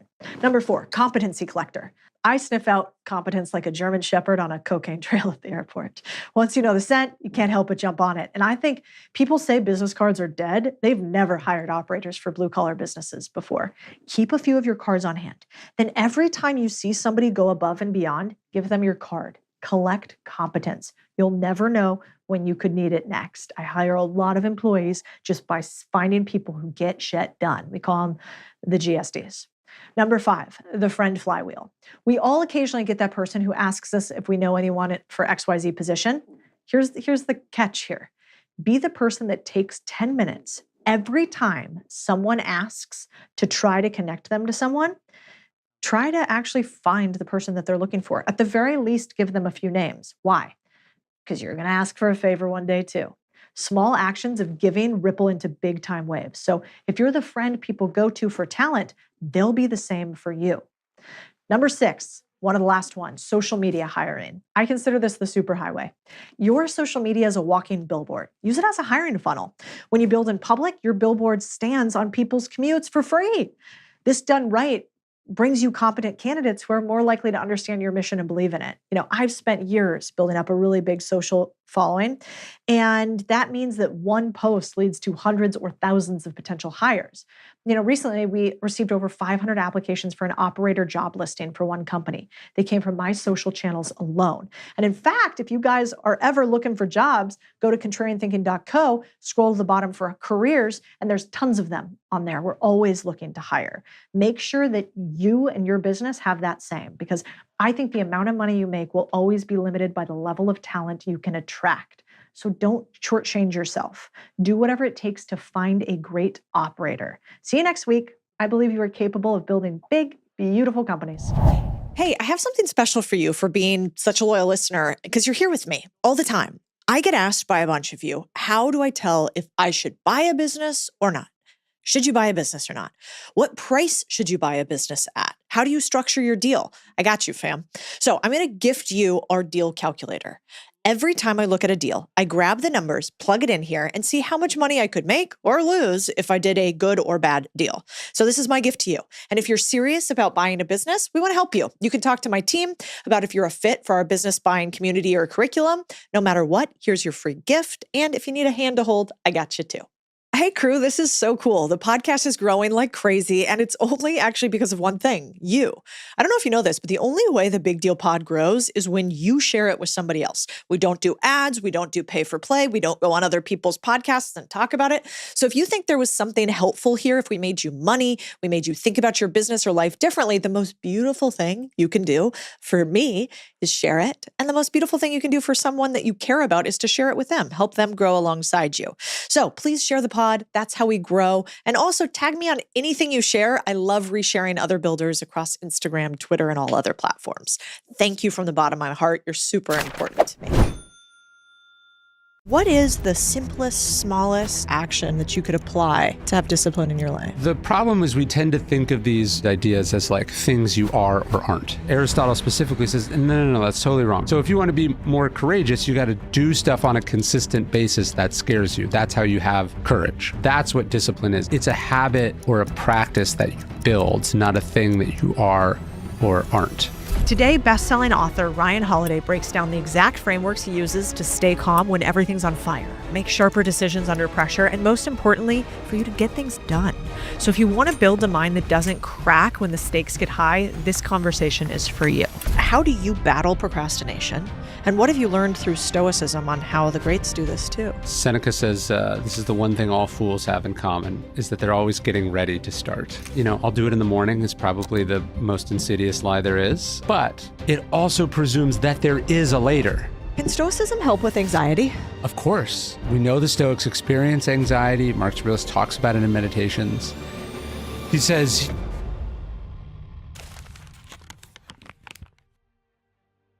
you gave some advice that I thought was really prolific on what to do when you are panicking and you have no idea what to do next. So I wanted to ask you, what do you do when you're in a moment of crisis? You're panicking, but you've got to break free.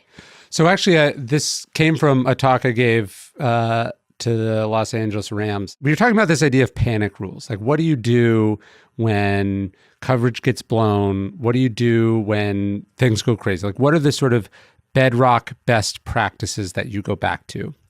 Because I think we make a lot of things very complicated, and then when you're sort of in the shit, all that goes out the window. That's what I feel like Stoicism as a philosophy is. We tend to think of philosophy as like theoretical and abstract and very high-minded. But for the ancients, it was this kind of thing that you practiced and you went over and over again, so that like in big moments, like when you have a big life decision or your life is on the line or your whole world is falling apart, like what do you do then? So that's what I think a panic rule is. And I guess, if you're sort of distilling Stoicism down to some core practices, it's like focus on what you control, do the right thing, don't let your emotions cloud your judgment about this. Just because they're simple doesn't mean they're easy. That's so true. It's interesting because I have read your book, I was telling you, for years, The Daily Stoic. And why I love it is because Stoicism, if I'm going to go back and read Epictetus, or if I'm going to go back and read even Meditations, which I find like a little bit more accessible, it's dense stuff. Yes. And what I think your books do such an incredible job of, and I want people to get today, is how to take these core ideas that lead to a disciplined and in some ways more beautiful life because of that discipline and get it simply. And so you had this great quote that I loved, which is, when you're lacking motivation, remind yourself, discipline now, freedom later, the labor will pass and the rewards will last. Can you tell me more about that?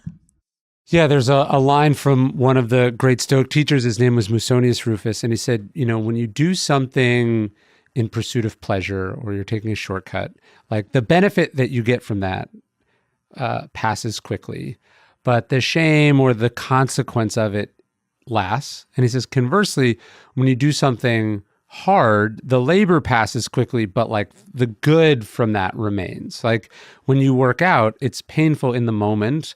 When you get in a cold plunge, it's unpleasant at first. You know, when you get up early, you're tired. When you work an extra hour, you know, there's a cost to that. But the benefits, the benefits, they not just endure, in many cases, way off in the future, the pleasures or the benefits that you experience are a lagging indicator from that. And so if we want to think of discipline, like discipline is, or self-discipline anyway, is about constraint. Do this, don't do that. That's hard, but it provides you the freedom down the road because you either have some financial security, you have strength, you have confidence, you have health, whatever the thing you're delaying gratification for.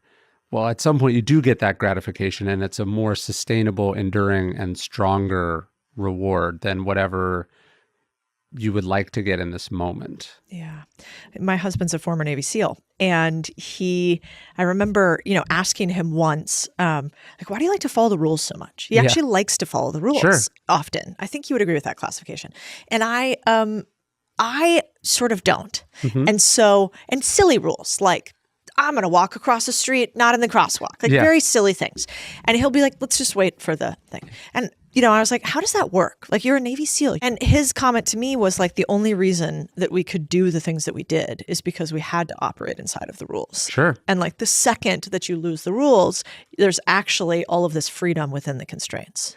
Yeah, there's an artist, I forget who it was, that said, you want to be orderly in your sort of personal life, in your space, in the studio, so that you could be radically transgressive in the art. And I think there's something to that. Like, it does require a certain amount of rule breaking and independent thinking to be successful at anything. But if you question everything, if you're contrarian about everything, if you disregard everything, what you live in is chaos and dysfunction. And also it's exhausting because you have to think about everything. And so when we think about discipline, again, as a constraint, what it really is freedom also from that chaos and dysfunction. And it's allowing you to channel your energy. One of the things I do talk about when I talk to military groups is sort of the tension you're talking about, which is like the whole system is about creating rule followers, creating cohesion, creating coherence, creating camaraderie, a sameness. And yet, to ultimately be successful at the end, there has to be independent thinking. There has to be the ability to, in the moment, do hard, right things. And so, from the entrepreneurial space, you can get so used to just doing your own thing that it makes it hard for you to function as part of a team or part of a group or just like simplify your existence. And then conversely, you can live in a very simple, straightforward existence. You do what they tell you your whole life, and then comes some big moment where what they're telling you is wrong or incorrect or dangerous. And do you have the courage and strength to ignore those rules then? That's the tension every individual has to figure out.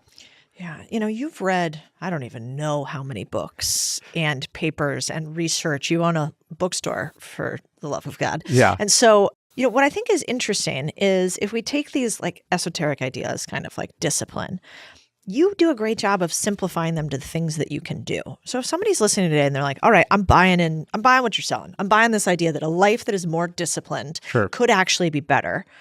What is the simplest, smallest daily habit or action that you could apply to have discipline in your life? The problem is we tend to think of these like virtues or these ideas as like things you are or aren't, that you have or don't have, right? Like, I'm a courageous person, I'm a creative person, I'm a disciplined person. And then we think it's this matter of identity. And then when we don't have it, we feel bad about ourselves. Actually, the ancients, Aristotle specifically says, no, that's totally wrong. It's something you do or don't do, right? He says, like, to be a woodworker, you work with wood. That's how you develop the skill, the virtue of woodworking or playing the flute or whatever it is. So if you want to be more courageous, you got to do stuff on a consistent basis that scares you. That's how you have courage. You either are doing it or not. So it's a verb and not a noun. And so like if discipline, you're going into the new year, a lot of us are like, I want to eat better. Maybe you're like, I want to be more disciplined. Well, that's a really hard thing to be generally. So you want to pick some specific things. And, like what time you wake up is a great one. Or conversely, what time do you go to bed? Like a lot of people are like, you got to wake up early. Well, waking up early in isolation is not great if you stay up till 2 a.m, right? Because now you're actually you have what they would call in the military, poor sleep discipline, right? And so maybe it's like, hey, in 2026, I'm going to go to bed by 10 p.m. every night, right? Then you've just, by the way, made getting up early a lot easier. So I would pick some core, accessible, definable tasks or items that you're going to be more disciplined about. Even like, I want to eat better this year. That is a very hard, ill-defined thing to do. But if you say, I'm going to quit sugar this year, or I'm going to go vegan this year, whatever, it could be across the spectrum of the thing. The point is, what is the black and white line that you're drawing, and then you're on one side of that line or not. That's what discipline is. It's a habit or a practice that you build, not a thing that you are or aren't. Yeah, that's a good point. I also like this idea that you said, like, what is the one easier sort of snowball effect move that you could do that makes the others more simple? And so like, you're right, getting up early is harder than going to sleep earlier. Whereas like laying out your workout clothes easier than just going to the gym.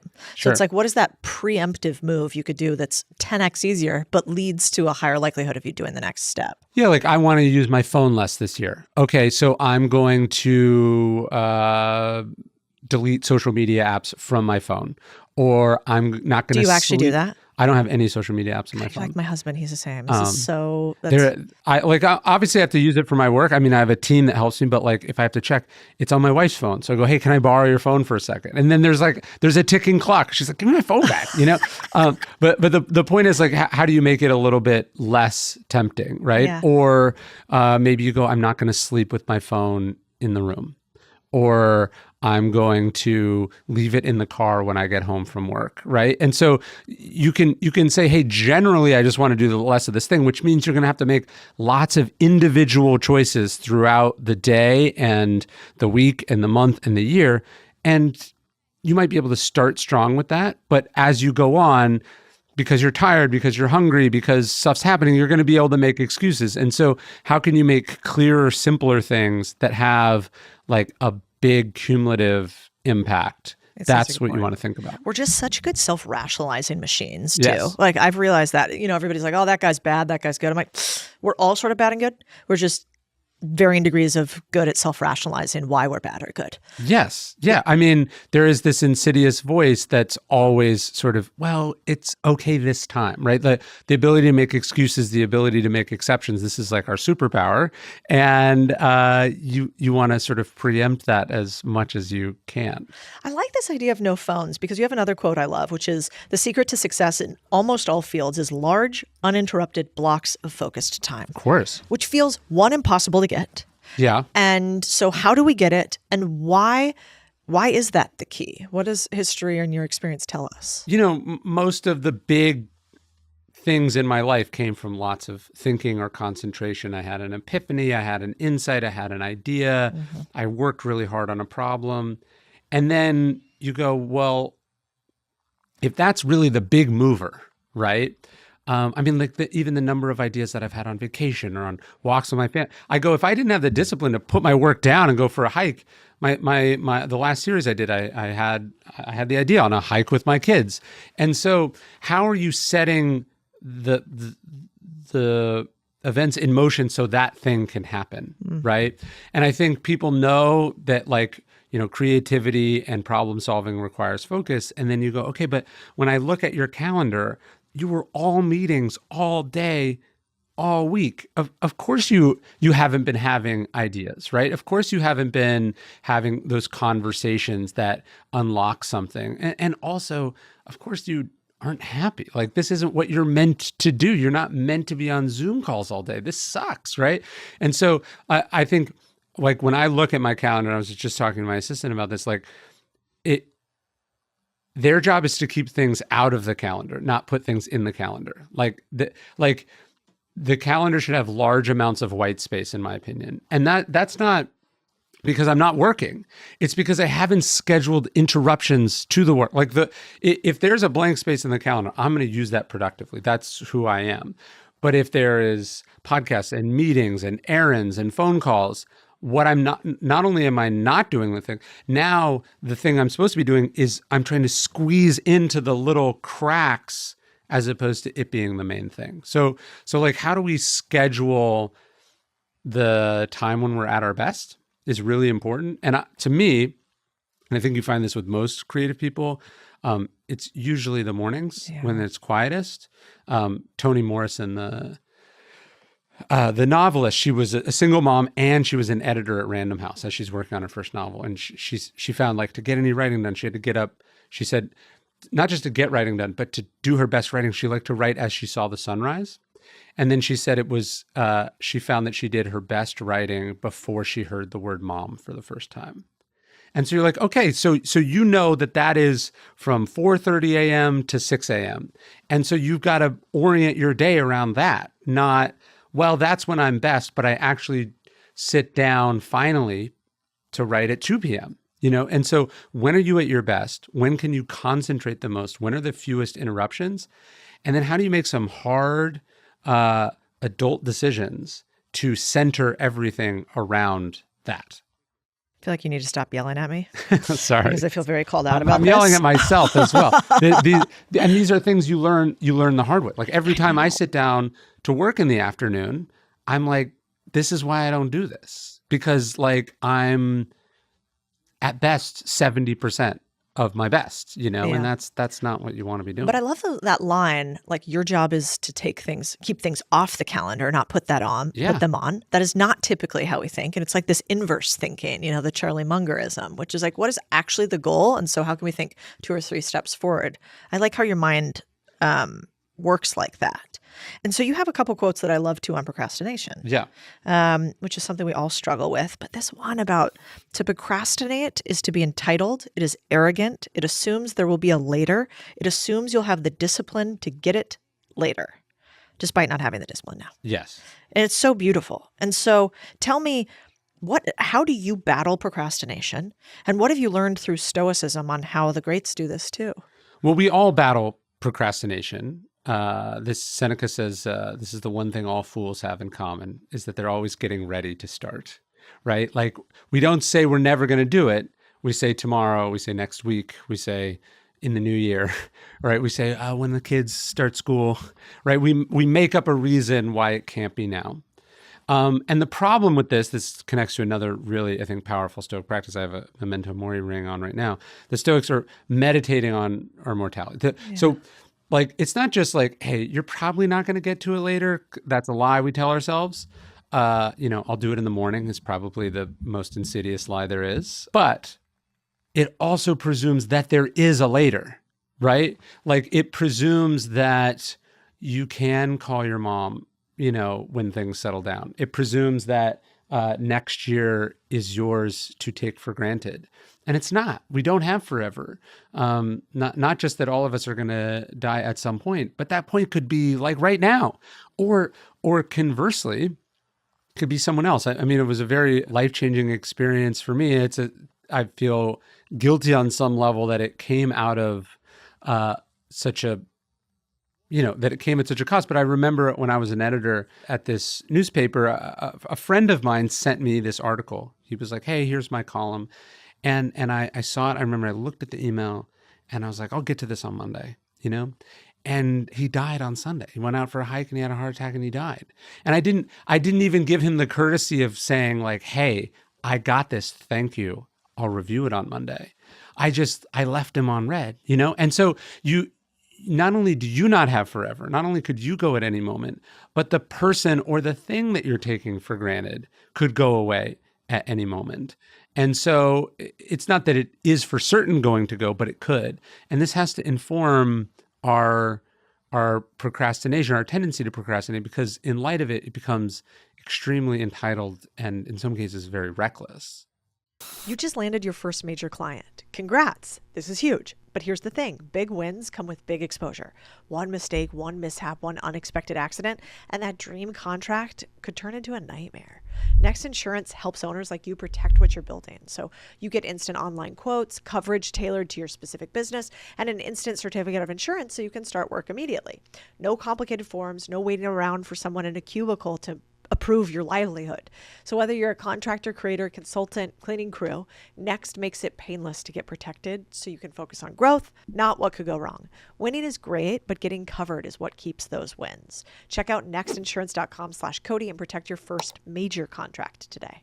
I was just watching 1923, one of the Taylor Sheridan series, and I'm not a big TV watcher, but I find it really useful because their lives are so hard and miserable and terrible and short. Yeah. And, it's the epitome of nasty, brutish, and short. Yeah. But I think one of the things that it reminds me is this memento mori, because I found for entrepreneurs, we're a little crazy. We always live in the future or in the moment intensely.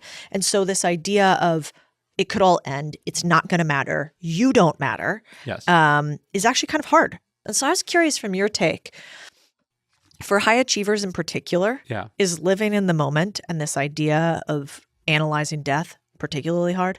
Yeah. I mean, I think one of the things you see as high achievers or high performance people is this idea, we were talking about delayed gratification. That is what makes them great, right? Like, I'm going to be really miserable now so that in the future I can be successful. Right. And there's something to that, right? Like, as I say, all success is a lagging indicator. The problem is, and this isn't so much about memento mori, but it is an important thing, like the idea that the shit now is worth enduring because it will be amazing later is a dangerous thing to fool with, right? Not just because you might not get later, but because you don't actually control whether later happens. And by that, I don't mean you could die. I just mean like the market could shift, the economy could crash, the government could nationalize your industry. So many things could happen, right? Like you can do everything right in life and get fucked. And so I do think we spend a lot of time doing things in the present, and we're trading it for this future payoff. And again, this is partly rational and partly okay, but it can be like I've just learned that and I learned this the hard way over the many books that I've done, like if the experience is miserable and painful and lonely and stressful, but the payoff is that it comes out and it hits the list and people say nice things about it, that's a big gamble because you can get screwed by the list. Your book could come out in the middle of a pandemic. You could get canceled. Like things can happen. And so I've tried to do a lot of work at getting better at not being miserable while I'm doing it, right? Like how do I enjoy it while I'm doing it? That doesn't mean I don't work any less hard, but what I try to do is go like, this is the part that's up to me. And so enjoying it and getting rewarded for it is also up to me. And I'm not going to be a miserable fuck day to day so that in the future, I feel good for 2 weeks when it comes out. And then I start the whole thing again. That seems like a bad trade, is I guess what I'm saying. And I think a lot of, like whenever I talk to athletes, there's not a single athlete that you will ever talk to who's retired, who doesn't say something like, I wish I enjoyed playing more. Because at some point it just goes away. And then at that point, the winning and losing stops mattering. And all they think back is like, I was in the NBA and I was miserable because of winning or losing, instead of being able to just be grateful that I get to play professional basketball. Yeah. Do you know what I mean? Yeah, 100%. So how do you enjoy the journey while it is a miserable one? Well, in the Bhagavad Gita, they say that you're entitled to the work, not the rewards of the work. And so you go, okay, this is the thing. There was a period in my life when I was younger when all I wanted was a chance to do a book, right? And here I am doing that, right? Like, this is the dream. This is what I signed up for. Like, you love real estate. You love managing people. You love training. You love practice. Whatever the thing is, you have to love it and not what maybe or maybe not comes out of the other side. And so I just try to put like the finishing touches on it each day and go like, I did my absolute best. I made a positive contribution. I got to do this thing. I gave my best. That's wonderful. And then I try to think of whatever rewards or success happens later, not as unimportant, but as extra. So I've said this before, but I remember on my first book, I was probably 10% proud and happy that I got to do a book, and 90% that period where, so for people who don't know, like your books come out on a Tuesday, sales are basically pre-orders, then Tuesday through Sunday. And then there's this period from Sunday to Wednesday, and then back a million years ago when I started, there was also Friday. You would find out on the New York Times and the Wall Street Journal list. That week period where the book was done and there's nothing else I could do, and I was waiting to hear how it did, that was 90% of the success for me on that first book, right? Like I'm waiting for somebody else who I don't know, who is following arbitrary made up rules and has a bias and an agenda. I'm waiting for them to tell me in the vast majority of cases, what I just worked for years of my life on was worth it or not. And that is crazy, right? Like if waiting for the deal to close or the wire to come through or the article to hit the presses or whatever the thing is, right? The Grammy nomination to come in, the Oscars, whatever the thing is, if that's all of it for you, you better hope everything goes right and you're part of the in crowd and they accept you. And so I've tried steadily, and it's been a lot of work and there's been some ups and downs, but I've tried to flip that. Like 90%, I get to do my dream. I said what I wanted to say. I worked really hard on this. I know it's good. I grew as a person, all these things that are up to me. And then there's 10% where I'm like, sweet, it debuted at #1. That's really cool too. But like, I was already in the A range before that happened. It's funny with creating online too. I've really found it the same way. I haven't been doing it as long as you, but let's say I started getting online 3.5, 4 years ago. Yeah. And at first, it's so easy to get sucked into this arbitrary number of people who engage or don't engage, Yes. like or don't like. And at some point, you start realizing that you hate the thing that you created to get the likes Yes. for other people to like it, but you don't like it. It is the most, bizarre circle until finally, thankfully, I was older when I started doing it. And I was like, this is a sick disease. Why are we playing this game? Yes. Let's create things we actually like and are proud of. And don't get me wrong, we stray away from it all the time. And all of a sudden I'm, in a chicken suit on South Congress or something ludicrous. Yes. You're like, how did we get here? But that practice of coming back to, did I create this thing because I'm really proud of it and I think it should exist in the world? And if everybody hates it, fuck me, but I don't care. And also, how do you set up systems and a culture and make choices where it's enjoyable while you're doing it, right? So like if you create so much stress and so much anxiety and so much pressure, and by the way, you're doing so many things at one time that like your life sucks.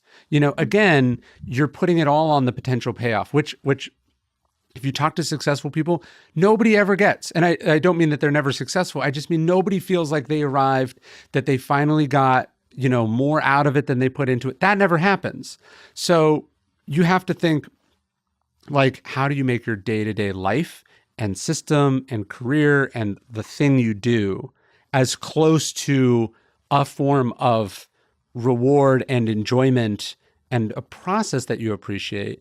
And then here's the trick is like, if that's the case, you will do it a lot and you will probably make good stuff that works, right? If you hate it and it's the worst, like I know people who they haven't done this. And so like, they just don't do that much work. Like they're intimidated and reluctant to like start again, right? Like if you're an athlete who's dreading the start of the season, well, you're not going to work that hard in the off season. But if you're like someone who I just fucking love playing, you're going to play all the time and you're always going to be thinking about it and you're just going to put more into it. So I found the less I think about what the Stoics would call the externals, the more I just do better work. And then paradoxically, the more I get the things. Yeah, it is sort of funny, isn't it?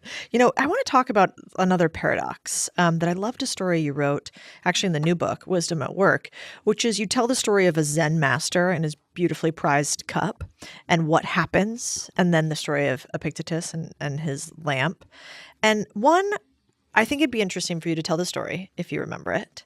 And then two, I want to talk about, I can't sometimes reconcile the positive versus the negative of like manifesting or focusing on things. Well, the Zen masters had a lot of stories about cups. I think the one you're talking about is the Zen master who has a cup. It's his prized possession, and he tells himself over and over again, the cup is already broken, the cup is already broken. And, one day the cup breaks and he's not surprised by it. For the Stoics, although I'm sure they did appreciate positive visualization, they actually practiced negative visualization. So like if the Stoics believed that the secret was real, they'd be getting themselves in some real trouble, right? Because they said that actually you should be thinking about the worst case scenario, thinking about the cup being broken, thinking about the travel delays, thinking about getting canceled, thinking about the deal falling through, thinking about negative media attention. And their point was, not that this invites this to happen, because that's not how that works. It was that the unexpected lands the heaviest, right? Seneca said that the one thing a leader is never allowed to say is, wow, I didn't think that would happen. And you're right. Like he's right. That is the job of a leader, is to be like, okay, we planned for this. Here's what we're going to do. Right. And you're talking about your husband and Navy SEAL. They practice for the worst things the most, right? They don't go like, and here's how it goes swimmingly, because it always goes swimmingly, right? It's like, I mean, on the famous Bin Laden raid, they had an extra helicopter because they planned that one might crash, right? And what you get, not only is the situations where one crashes and then you have the extra helicopter, but you've also developed this muscle of like, hey, shit goes wrong all the time and I don't freak out. I just go to the next option. And so that's what you want to cultivate, right? So like people, the Stoics use this word indifferent a lot. And people think that indifference is like, that's a controversial word, right? Like indifference means you don't care. But the Stoics meant it in the sense like, I'm indifferent to whether it is hot or cold. I'm indifferent to whether it is a bull market or a bear market, right? Like whether it's a time of peace or a time of war, because I'm going to figure out what I'm going to do, right? Mm-hmm. That's what it's about. So I don't think it's like pessimistic, and I also don't think it's like tempting fate. What you're trying to do is think about what could happen so that if and when that does happen, you're like, okay, and then you do what you need to do. So do you think most people visualize or manifest wrong? Well, I think most people are afraid to think of bad things because they think they'll invite that into their life. And the problem is bad things are going to come into your life whether you think about them or not. And that's what they mean when they say the unexpected blow lands heaviest.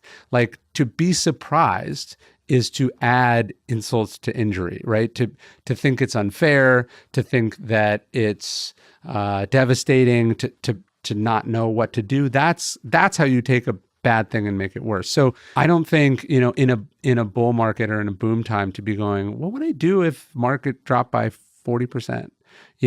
That's not going to make the market go up or down, but it does puts in motion some thoughts that you might need to rely on at some point. Like Napoleon said that his generals should say to themselves 3 times a day, what would I do if the enemy appeared on my left? What would I do if the enemy appeared on my right? What would I do if the enemy appeared on me behind me? And this is to say, like, you don't know what the enemy is going to do. They're precisely trying to come upon you as a surprise. But also, I think it's just a good mental exercise. Like it's keeping your mind moving instead of being complacent and secure, which, none of us are. Do you think you have a photographic memory? Your one-liner recall is amazing. This is my job. This is my job. I don't think I have actually, I know I don't have a photographic memory. What I have is a system by which when I find information that is interesting to me, I write it and organize it and return to it enough times that it develop a feel for it. I want to hear about that because, you talk about Abraham Lincoln, famously, I think people would call him a stubborn reader. Yes. And that he, would have to, in order to get him to remember something, he would have to like etch it on steel, and steel is quite hard to etch upon. What he said was that his mind was like steel, that Yeah. it was hard. It's hard to scratch something into it. Right. But once it's there forever. So I want to talk about that. So what is your process to do that? Well, I read a lot. That's like, I see myself as like a professional reader. That's my job. And then I don't leave it there. Like I read with a pen and I take notes, and then I transfer those notes. I was just before this, I just read something for a book I'm writing, and taking that and I'm transferring it to note cards by hand. And it's not quick and it is not scalable, but that is like the whole point. I think sometimes we look for technological solutions to make things easy, and the whole point is some things are supposed to be hard. It's supposed to be difficult, and it is in the difficult part that you're scratching it into the steel, and then it's there. So I take advantage of all sorts of new tools, of course, AI being one of them, but my research method is as analog and as old school as it can be, because I'm trying to actually understand what I'm dealing with. I love this because you talk a lot about knowledge. I mean, you could say your entire project in some way is that. And I think it was in Wisdom at Work, but I loved the line from the book. It's actually from Thomas Gray, I believe, where he said, "You must love learning if you would possess it." Yeah. And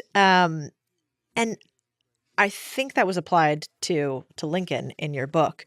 But as a stubborn learner, somebody who wants to possess knowledge, how do we do that? How do you actually go and learn things? You've talked about reading books multiple times. You've talked about rereading them. Like, how does one go and really acquire deep knowledge and remember it? Yeah, there's a magical thing that happens when you get a payoff for having like learned and studied something, right? Like, I think in school, you're assigned a bunch of books, and the payoff is like you do well on a test that you're not sure why you're having to do. But the first time you read a book and it changes your life, or it makes you a friend, or it makes you money, and you go, oh, there was like a return on this investment. Like, you think, like Warren Buffett is told to read The Intelligent Investor by Benjamin Graham. And, that's probably the single best investment in human history. Like, he reads this one book and he makes $100 billion. But, my life was changed by a handful of books that I read. So it's a hard thing to explain until you've experienced it. But when you go, oh, this is for something. This isn't just like to impress random people, but like there is in these books, in these lectures, in these experiences, in these people out there, like priceless wisdom, things that can not just save you painful trial and error, but can make you money, can change the course of your life. That's like a really powerful thing. And it's sad to think like most people, or many people, have never experienced that. Like, you talk to people and you're like, oh, I haven't read a book since high school. And you go, so you learned a lot of things the hard way, like there's a lot of things that every phase of your life from then to now, everything you've done, a lot of people have done before you and made all the mistakes and made all the right choices and written books about it, or made videos about it, or talked about it, or there's movies, like there's so many things you could have learned that you decided to learn on your own. That's crazy. Yeah. And also, I think books are really unique because you have to, if you're not listening to them, but reading them, you really can't do anything else. There's no multitasking while reading a book. Whereas a movie, you could be thinking about other things. It's very passive. Like, reading is so active. And again, to your point on hard things lead to the right outcome, it's harder. Yes. And so it probably does get that scratch and steal that, Lincoln talks about. But I was curious for you, you're a big rereader of books from what I can see. So what are the 5, 10 books that Ryan Holiday says changed his life and that you go back to and reread over and over again? Yeah, I think reading a book once is great. but when you read it again, you are reading a new book because you're a new person. The book is the same, but you are in a different place and you will take different things out of it. I think Marcus Aurelius' Meditations is one of the most incredible books ever written. You know, The Private Thoughts of the Most Powerful Man in the World. You know, it's an amazing book. I think all of Robert Greene's books are amazing. You know, Mastery is worth reading and rereading. The 48 Laws of Power. The Laws of Human Nature, you know, like Robert's stuff is designed to be layered and to take multiple things out of them. I think Thoreau and Emerson, you know, Civil Disobedience and Self-Reliance are also incredible. All of the Stoics, you have Seneca, you have Epictetus, I love. I read this book by Tolstoy almost every day called The Calendar of Wisdom, which is like a collection of all of the reading he did in the course of his life, just like little passages every day. It's a similar book to the Daily Stoic. You know, I think the idea is that to really understand something, you got to spend a lot of time with it. It can't be, I think people are always looking for shortcuts, you know, and they're like, oh, I read this on 3x speed on audiobook. And you're like, I don't know if that's winning here. Like, I don't know if you're trying to get it done as fast as possible. I think you're trying to spend as much time as possible with it. And so, you know, I don't know anyone that reads a lot that's like trying to spend less time doing it. No, that's definitely not the case. Is Tolstoy's book, is he just like tragically sad throughout it? I find all of his writing to be His fiction is very much that way, but it has more hope in it, and it's more spiritual than you would guess. Interesting. Yeah. It was so he wrote it, he thought it was his greatest book, this thing called Calendar of Wisdom. And then you know, the Russian Revolution happens like almost right after his death. And so it's banned. And it's not really rediscovered until the late 80s. So it's just it's a very popular book, but it's much, much less known than any of his fiction. And it's like a lovely little self-help book. Let's give like for a particular person. So you're a father. Mm-hmm. You have a son and a daughter? I have two sons. Two sons. Yeah. So, you know, for them coming into young men, let's say, what are the books that you will set, you know, on their desk as they come into being, you know, young men that you would want? That's a good question. I haven't come up with the reading list yet because they're still pretty young, but we spent a lot of time when they were young. You know, look, children's books are great, and they're all about pizza and monkeys and, you know, ridiculous shit, and I love that. Right? There's nothing better than your kids like having fun reading. Like Adam Rubin has this book called The High Five Book. Have you seen this one? Where you're like smacking it. You know, like they have this one right now that they love called like the dumb guide to all the stupid birds in the world, and it's just filled with like cursing. I love all that stuff, but I think that's not why we read to our kids, right? Like we read to our kids to instill them lessons and to teach them how to be a person in the world. And so we've spent a lot of time with the sort of myths and stories and fables. You know, like Aesop's fables operate on these incredible multitude of levels, right? Like to them, it's a funny story about a fox and grapes, and to you, it's a lesson about not being jealous or you know, abandoning what you have and, you know, because you want something else, or writing off what someone else has. What I mean is that I try to go to the things that contain wisdom that maybe they don't fully understand in the moment, but I want that familiarity to be there, and I want it to be working on their brains. So we spent the last couple of years like doing the Odyssey, and then we listened to podcasts about it, and then we read a graphic novel about it, and then we read the actual poetry, and then we went to Greece, and like what I'm trying to do is when there's that like flicker of interest, to fill it with all the possibilities of that thing. But I try to go mostly to stories of like great men and women from history that are going to inspire them to want to be like those people. Because I don't want them to be like a monkey or whatever. Like I want them to be, like Cincinnatus or the 300 Spartans or George Washington. I want to pick those kind of stories that, whether they're true or not is much less important to me than whether they have some kind of moral lesson that sticks with them. That, by the way, when they get into situations in life, I can be like, this is like that thing that we learned about. Yeah. You have a lot in here, which I think is hard for people to do, but so important, which is about like knowing oneself. And so, there's a quote about so much knowledge is lost to us because we are ourselves lost and lost unto ourselves. The Oracle of Delphi sort of famously says, yeah, it's know inscribed. thyself. There's 3 things inscribed over the Temple of Apollo in Delphi, where I was just this summer, and it's know thyself, all things in moderation. And then this one I think has particular relevance to entrepreneurs, planners. It says, offer a guarantee and disaster threatens, which is basically Murphy's Law. If you think it's going to go this way, just wait.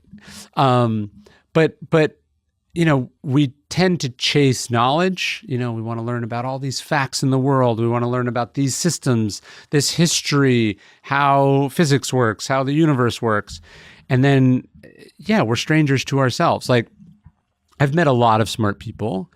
I would say I've met many fewer people with what we would call self-awareness, right? And that self-knowledge, a knowledge of our weaknesses, a knowledge of why we are the way we are, a knowledge of what we like, knowledge of what we don't like, knowledge of how and why we operate. And by the way, also just knowledge of humanity too. This is why I think Robert Greene's book on human nature is so important.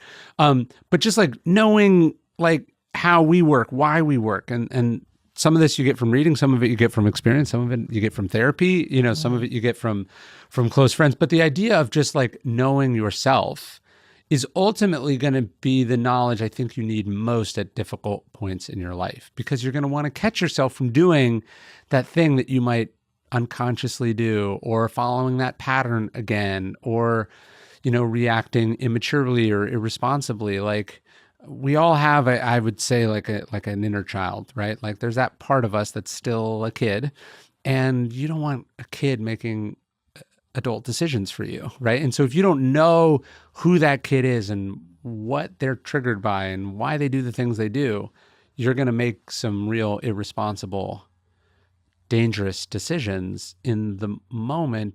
You're going to think they make sense, but if you had a little more self-awareness, you'd be like, no,